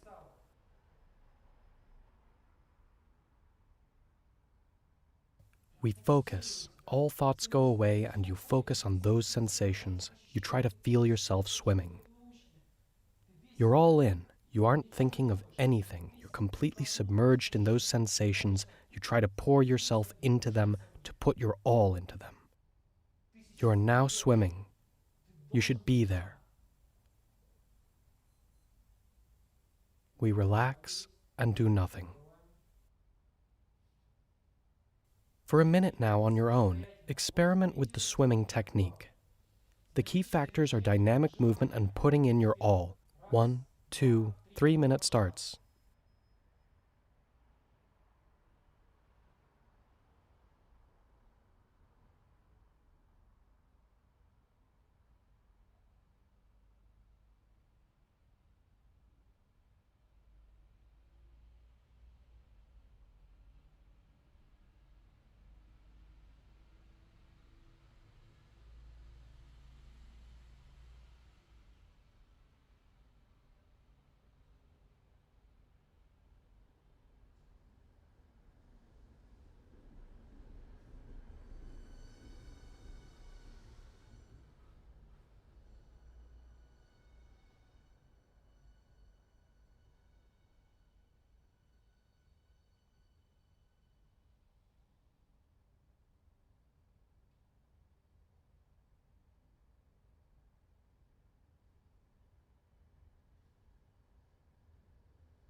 We relax, stop, and do nothing else. We have one last technique, deepening. Simulating deepening as if you've separated. What it boils down to is you have to imagine that it's as if you're walking around your room touching everything and scrutinizing. Recall where you'll be sleeping today. At home, at a hotel, at relatives, or at friends. Your task is to perform everything in that room at my command. Imagine you're lying in that room where you'll be sleeping today. Get up from bed, turn around, touch your pillow, and scrutinize it. We touch the blanket, bed, and wall nearby. We touch it, palpate it, and try to scrutinize the design of any wallpaper. A nightstand or table is nearby. We try to touch and scrutinize from a close distance. The floor. We kneel down and touch the floor with our hands. We peer into it. We try perhaps to scrutinize trash bins and the small details of the space. We go up to the window. We touch the windowsill, the glass. We scrutinize everything close up and peer into the fine details of the space. We try to scrutinize it all and feel it. We rotate around, walk up to the door, touch the door handle, and peer at and scrutinize all the small details. We go up to the closet, scrutinize the closet, and try to touch it, to palpate it. We go towards the mirror. We touch the walls, rub our hands, scrutinize our hands, and blow on them.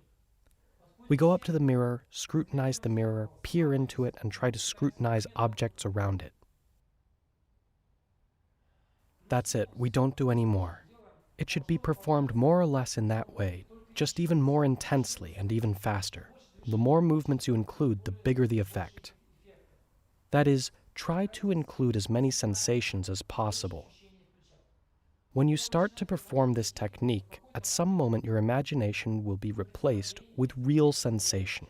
That is, you imagine you're walking, and at some moment you realize you're not imagining, but really walking around your room already. And at that moment, there's no need to separate. You need to carry out your plan of action. In the swimming technique, you can turn up swimming somewhere, but you might just feel the movement of your hands lying in bed, and then you'll need to stand up. Now, it's the same, only on your own now, in the room where you sleep. 1, 2, 3. You've woken up and started touching everything around you, scrutinizing and palpating all the objects, all the details, everything around.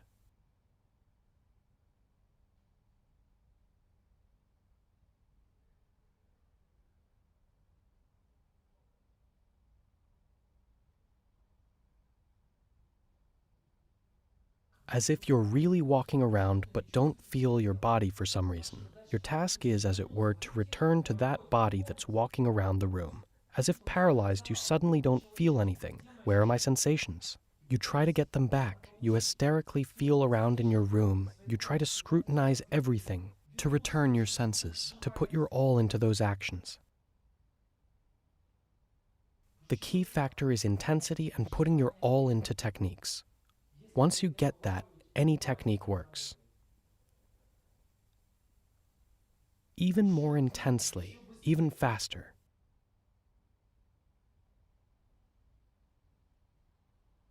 We relax and do nothing. Now, once again independently, 1, 2, 3, we walk around the room, touch everything, and scrutinize. Begin.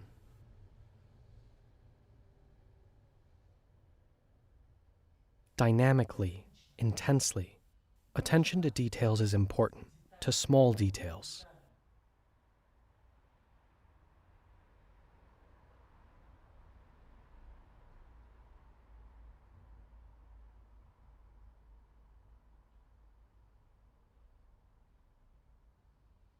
Activate all your sensations. Turn periodically. Turn, touch yourself. Scrutinize your hands.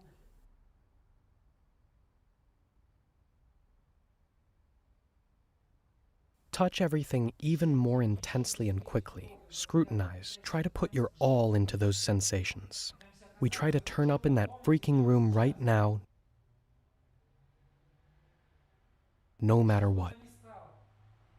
Try to feel every sensation as if you were really walking around that room.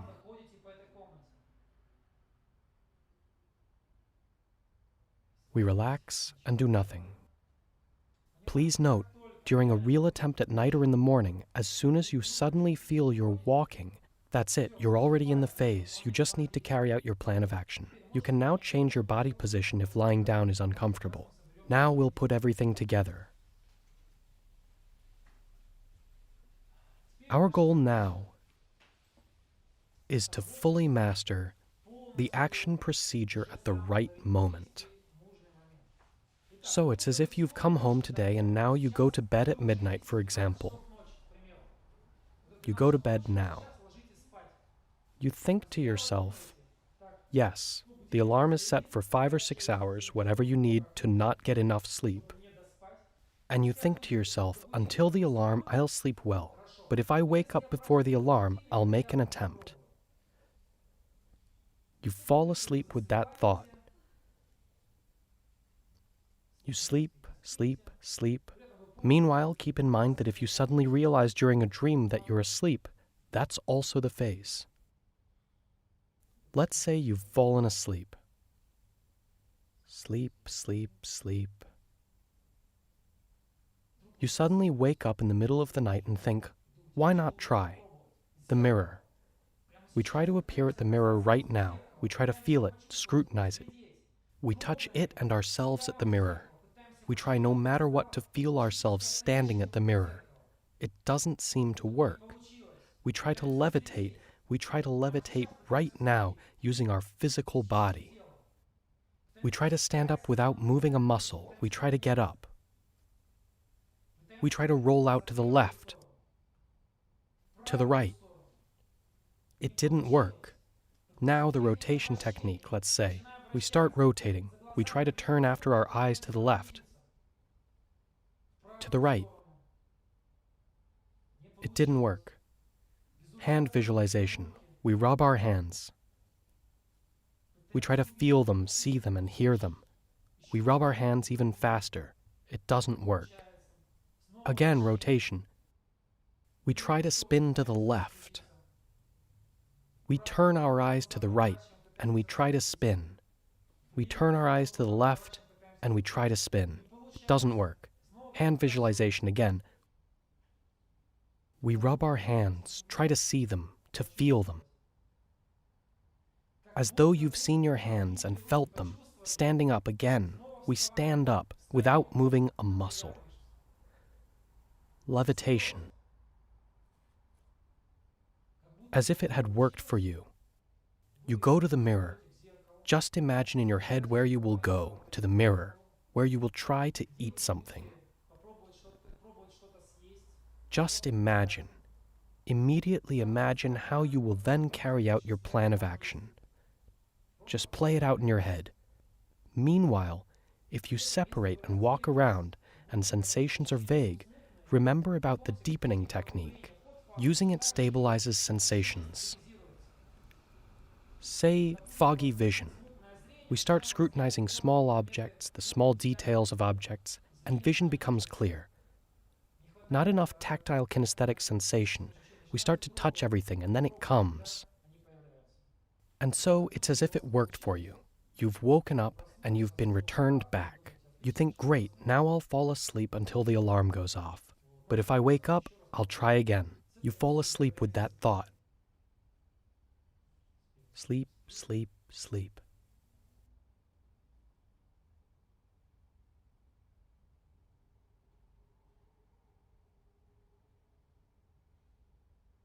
Meanwhile, we keep in mind that becoming conscious while dreaming is also the phase.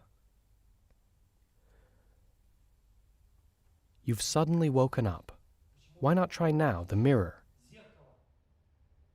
We try now to appear at the mirror. We touch it, we peer into it. Right now, at the freaking mirror, we try to appear as if we were standing at it. It's as if it didn't work. Separation.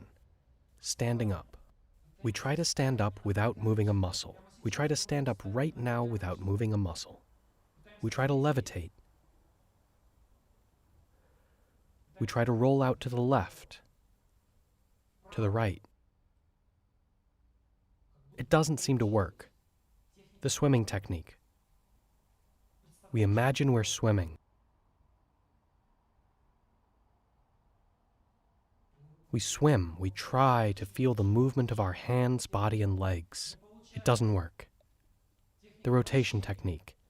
We turn our eyes to the left. We turn our eyes to the right.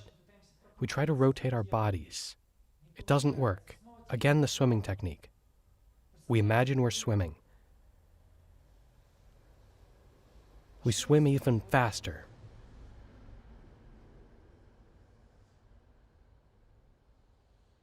It doesn't work. Again, the rotation technique. We turn our eyes to the left and pull after our eyes. We pull to the left. And it's as if you felt movement. Again, standing up, we try to stand up right now without moving a muscle. To levitate. To roll out. As if it had worked for you, we picture our plan of action. The mirror, what you will be eating, and what your personal goal is. In your mind's eye, picture what you'll do and where you'll go. As if it had worked for you, you think, great, now I'll fall asleep. And after the alarm, I'll try again. You fall asleep again with that thought. You sleep, you sleep. Suddenly the alarm clock goes off. You stand up, read your notes, drink something, and perhaps use the bathroom. You may stay awake up to an hour if you'll fall asleep afterwards. We go back to bed. If you sleep poorly, do it just 1 or 2 minutes, then go right back to bed. The sun rises early now, so make good use of sleep masks if you have thin blinds at home. If it's noisy, you can wear earplugs. Sleeping masks really help prolong sleep. Basically, you've gone back to bed thinking, right now I'm going to make some intense attempts. I'll sleep 2 or 3 hours. Each time I wake up, I'll try to enter the phase. You fall asleep with that thought. And so, we're sleeping as it were.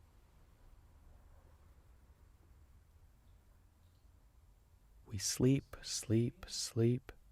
We dream. Suddenly, something odd happens in the dream and you think, I'm dreaming, it's a dream, it's the phase. We picture our plan of action. Let's say you've appeared outside and we carry out our plan of action there, the mirror and the food.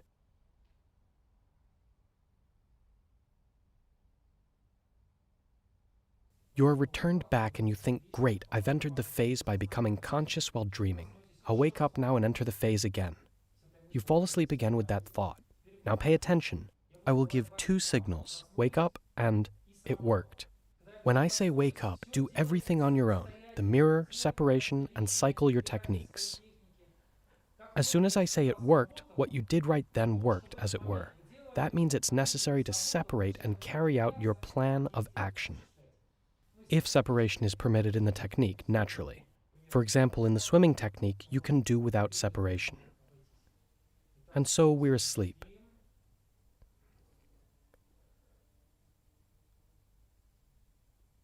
Wake up. It worked. That is, you've appeared right at your mirror. We run through our subsequent plan of action in our head. You've been in the phase for some time, as it were. You return back and you think how easy it was. Super, I'll do it again now. You fall asleep with that thought. We've fallen asleep, we're sleeping. It's been 8 or 9 hours. Sleep isn't something we feel like anymore, but you still fall asleep. We sleep, sleep, sleep. Wake up. Do everything on your own.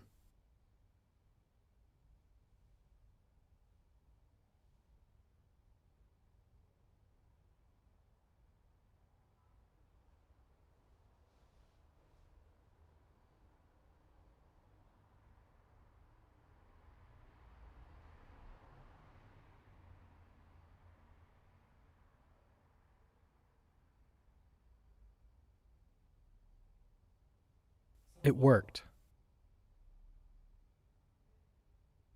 We do separation if need be, and our plan of action. There should always be a clear plan of action.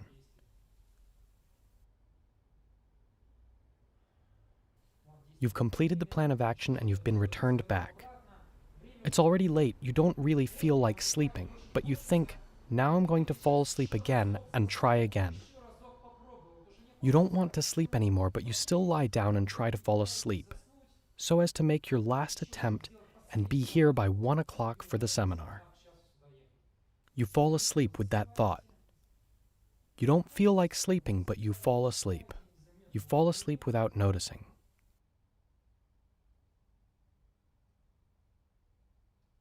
Wake up.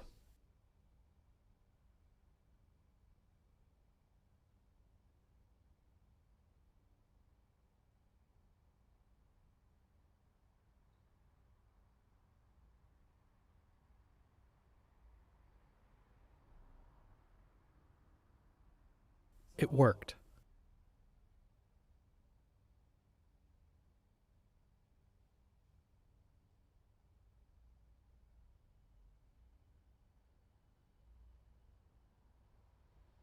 We go over our plan of action, where you'll go, what you'll do.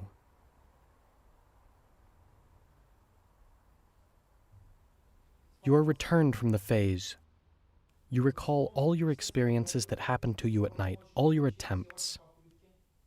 You analyze them and are coming here for the lesson by 1 o'clock. We have one more short activity. Until you perfectly carry out your next assignment, I won't let you go home. It will now become clear who has mastered the material and who has not. I won't explain the rules of the game because you should already know them. We come home at night and go to bed. What do? We fall asleep. We fall asleep. And what's before that? The alarm clock. We set the alarm. Until the alarm goes off, we just sleep. We sleep, we sleep. May we wake up at night and make attempts? Yes, you may. Just don't put too much emphasis on it. Okay, we're sleeping. We wake up to the alarm clock. We immediately do our technique. And what do you think? Get up and walk around for 5 minutes. Right, get up and walk around. We get up to the alarm clock, remember what to do, and in 5 minutes or half an hour, Damir? We lie down. Yes, we lie down. And what do we think of? About the attempts that I will wake up and do again. Now is what's most important. Now the game begins. So I've fallen asleep with the desire to wake up and make attempts. I sleep, sleep, sleep. I wake up. I go right to the mirror. To the mirror. I immediately try to appear at the mirror no matter what. It didn't work. It didn't work. Standing up. Stand up. Try somehow to separate immediately, no matter what. It didn't work. A technique. Which one?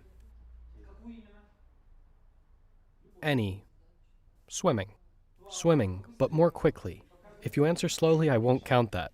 I try to picture I'm swimming. I try the breaststroke, freestyle, whatever works. I try to feel the sensation of swimming somewhere in a lake, in the sea. It doesn't work. I rub my hands.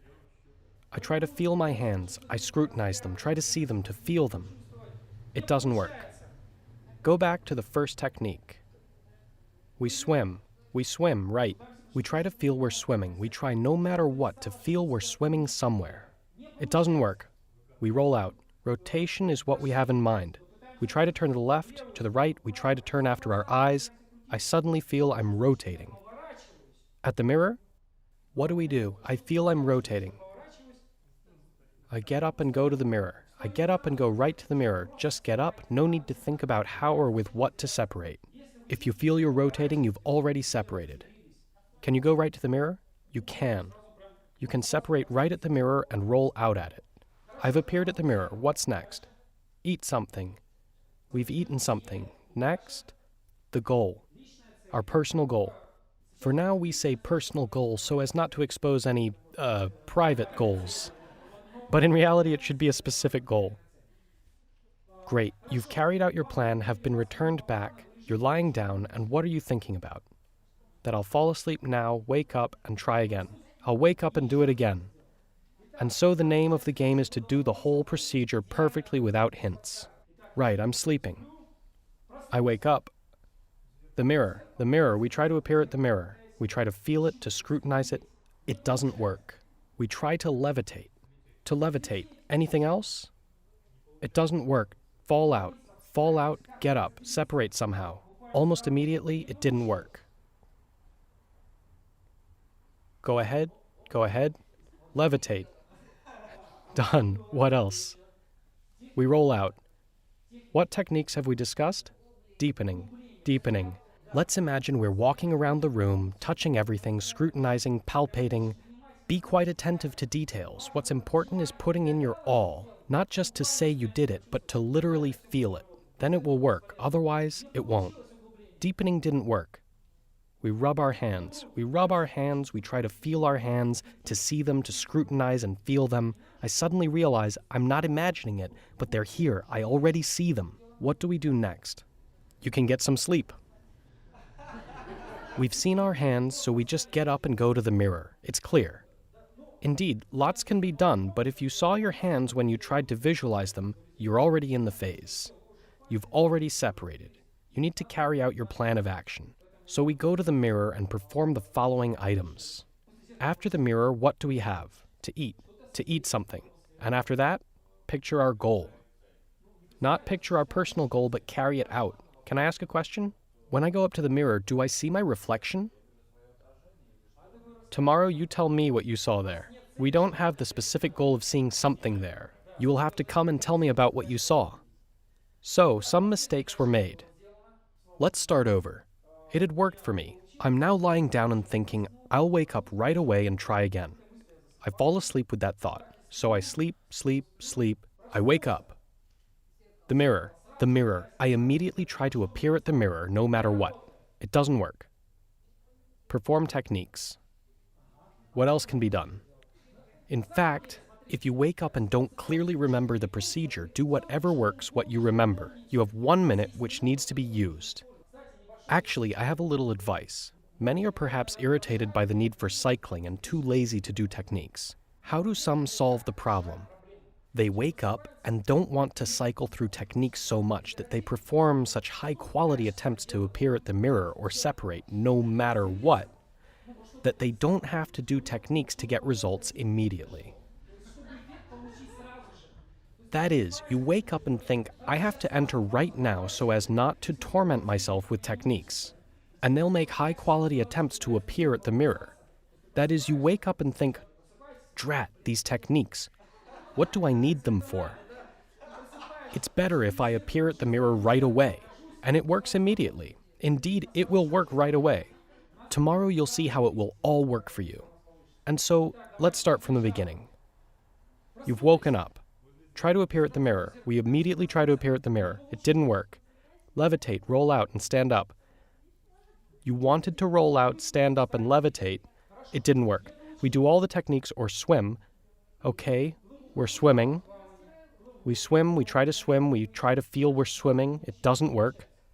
We rub our hands. We rub our hands. I've noted that if you don't remember techniques, always rub your hands. We rub our hands, we try to feel them. Well, that's okay, it's at least something. No hands, nothing happens. Rotation, we try to spin to the left or to the right after our eyes. Help intensely with your eyes, turn them. It doesn't work. Deepening, we try to feel we're walking around the room, we touch everything, we scrutinize. At some moment I suddenly realize that I'm not picturing everything, but starting to see it. To the mirror. Yes, no need to separate. We go right to the mirror. What's after the mirror? The fridge. Food. Food and fridge. After that, what do we have? The personal goal. Some personal goal. You have to agree. There's nothing supernatural, no fantastic technologies in our possession. Everything is simple. Wake up in a few seconds, appear at the mirror. If that doesn't work, try to separate. If that doesn't work, cycle techniques until one of them works. If it works, separation, mirror, and all the other goals. Everything is quite primitive. Now, I would like to add several things to improve your success rate and results. 1. Realize that everything I told you now is not some fantasy of mine, like I had thought it up in some office and now run out and say that it will probably work. Our school has been a research project from the very beginning. I started holding seminars in 2007 in order to study the technology, but the results that are now achieved in literally 2 nights used to take 2 months. Just so it's clear, I simply watched what works. I left that in and perfected it while I took out what didn't work. Gradually, year by year, the techniques were perfected. Now when I tell you, do it like this, I'm not just saying it. It's not some idea of mine that that's how it should be done. If I say something here, that's the fruit of many years of studying the phenomenon. Not so much independently as, that's another story, as independent practice might not be able to be conveyed to others. Namely, work with other people, with thousands. If I say do it like this, that's not some idea or fantasy of mine. That means that I've seen it work like that thousands of times. You're simply repeating what I'm talking about. My words in this case are not the words of some guy. They're my experience teaching thousands of people. If I tell you something, just listen to it and carry it out literally. Try to understand it as well as you can, and then everything will work. That's a really important point because many think that I'm speaking in parables. Maybe it's like this, maybe like that. The details of the procedure, they may change, but the general principles should be the same. You must follow them. Now, a few points about possible psychological factors. You might wake up, let's say, and make a movement, or simply wake up, and have the feeling you've fully woken up. You're lying down and think, why try now if nothing will work for me? I'm already fully awake, I'm lying down, nothing will work for me. Tell me something like that tomorrow and I'll chew you out. Wake up and do it. The procedure doesn't include waking up and evaluating whether you're in the phase or not. Your task is to wake up and do it whether or not it seems to you that you're in the right state or not. You've been told, wake up and do it. Wake up and you do it. Even if you're woken up and made a movement, or even already stood up, you need to do it. Lie down and do it. That is, use each attempt to the fullest. In fact, about 1 attempt in 3 will be one where you wake up and it seems like, I've already woken up. I'm lying down in the real world. Nothing will work for me. Don't pay attention to that. Continue on. Next thing. Very often, people are unable to figure out if it worked or not. Let's say you have your expectations. I've already said that I'll have to constantly fight against your expectations. Well then, it very often seems to a person that it didn't work for them because there's no hyperrealism in the phase. Tomorrow we'll be speaking about how to achieve hyperrealism, but sensations cannot always be immediately intense. So, If you suddenly feel that you're somewhere, go, and if sensations are not 100% realistic, but they're there, that's already the phase. That is, so there isn't something like you've separated and think, everything is fuzzy and vague as if it were a dream, probably nothing will work, and return to the body. Then you come and say, nothing worked for me. If the sensations were not realistic, you simply didn't make them realistic. They might be instantly realistic, or they might not. We'll be talking about that tomorrow. Don't let your attempts be ruined by insufficient realism. Don't turn down such an experience. Continue on in such cases. Tomorrow we'll discuss how to create maximum realism. Another problem is that you might stand up and expect the closet to be in a certain place, along with the bed and the window. You get up and the closet isn't there. You think, it was probably some dream, some nonsense. Nothing worked. You lie back down, then come and say that nothing worked. You have an expectation that the room should be exactly the same.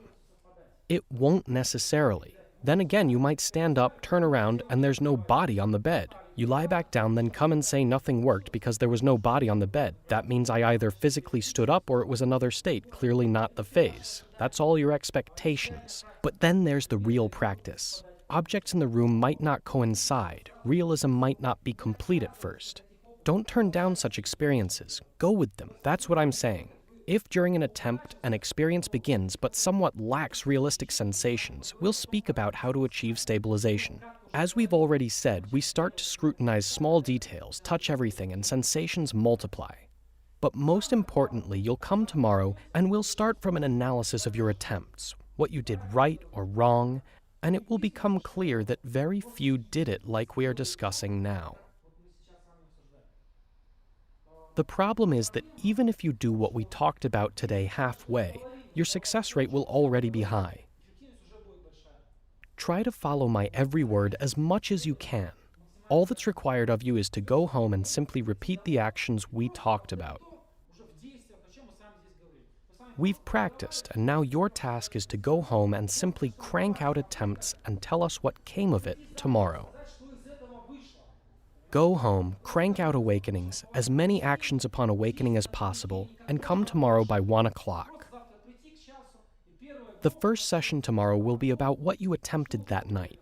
You need to simply talk about it, even if it didn't work out. When analyzed, unsuccessful attempts are good because we can trace back to where the mistake was. That's why you need to make as many attempts as possible to come and speak about them. That is, discard what you think you know and start from a clean slate. Yes, that's also an important point. At least for these 2 days, forget all your preconceptions, all your expectations and assumptions. Get all that out of your head. You just have to go home, crank out attempts, and nothing more is required of you. Then come here and talk about what you tried. I'm asked, Michael, why do you do what you do? The answer is very simple. I'm doing the most interesting thing I've ever seen or encountered. The instructions we just discussed will allow you to have the most amazing and incredible experience. It's most enigmatic and remains the least studied. In my opinion, sooner or later the phase will completely change humanity and our view of our own selves, of our capabilities.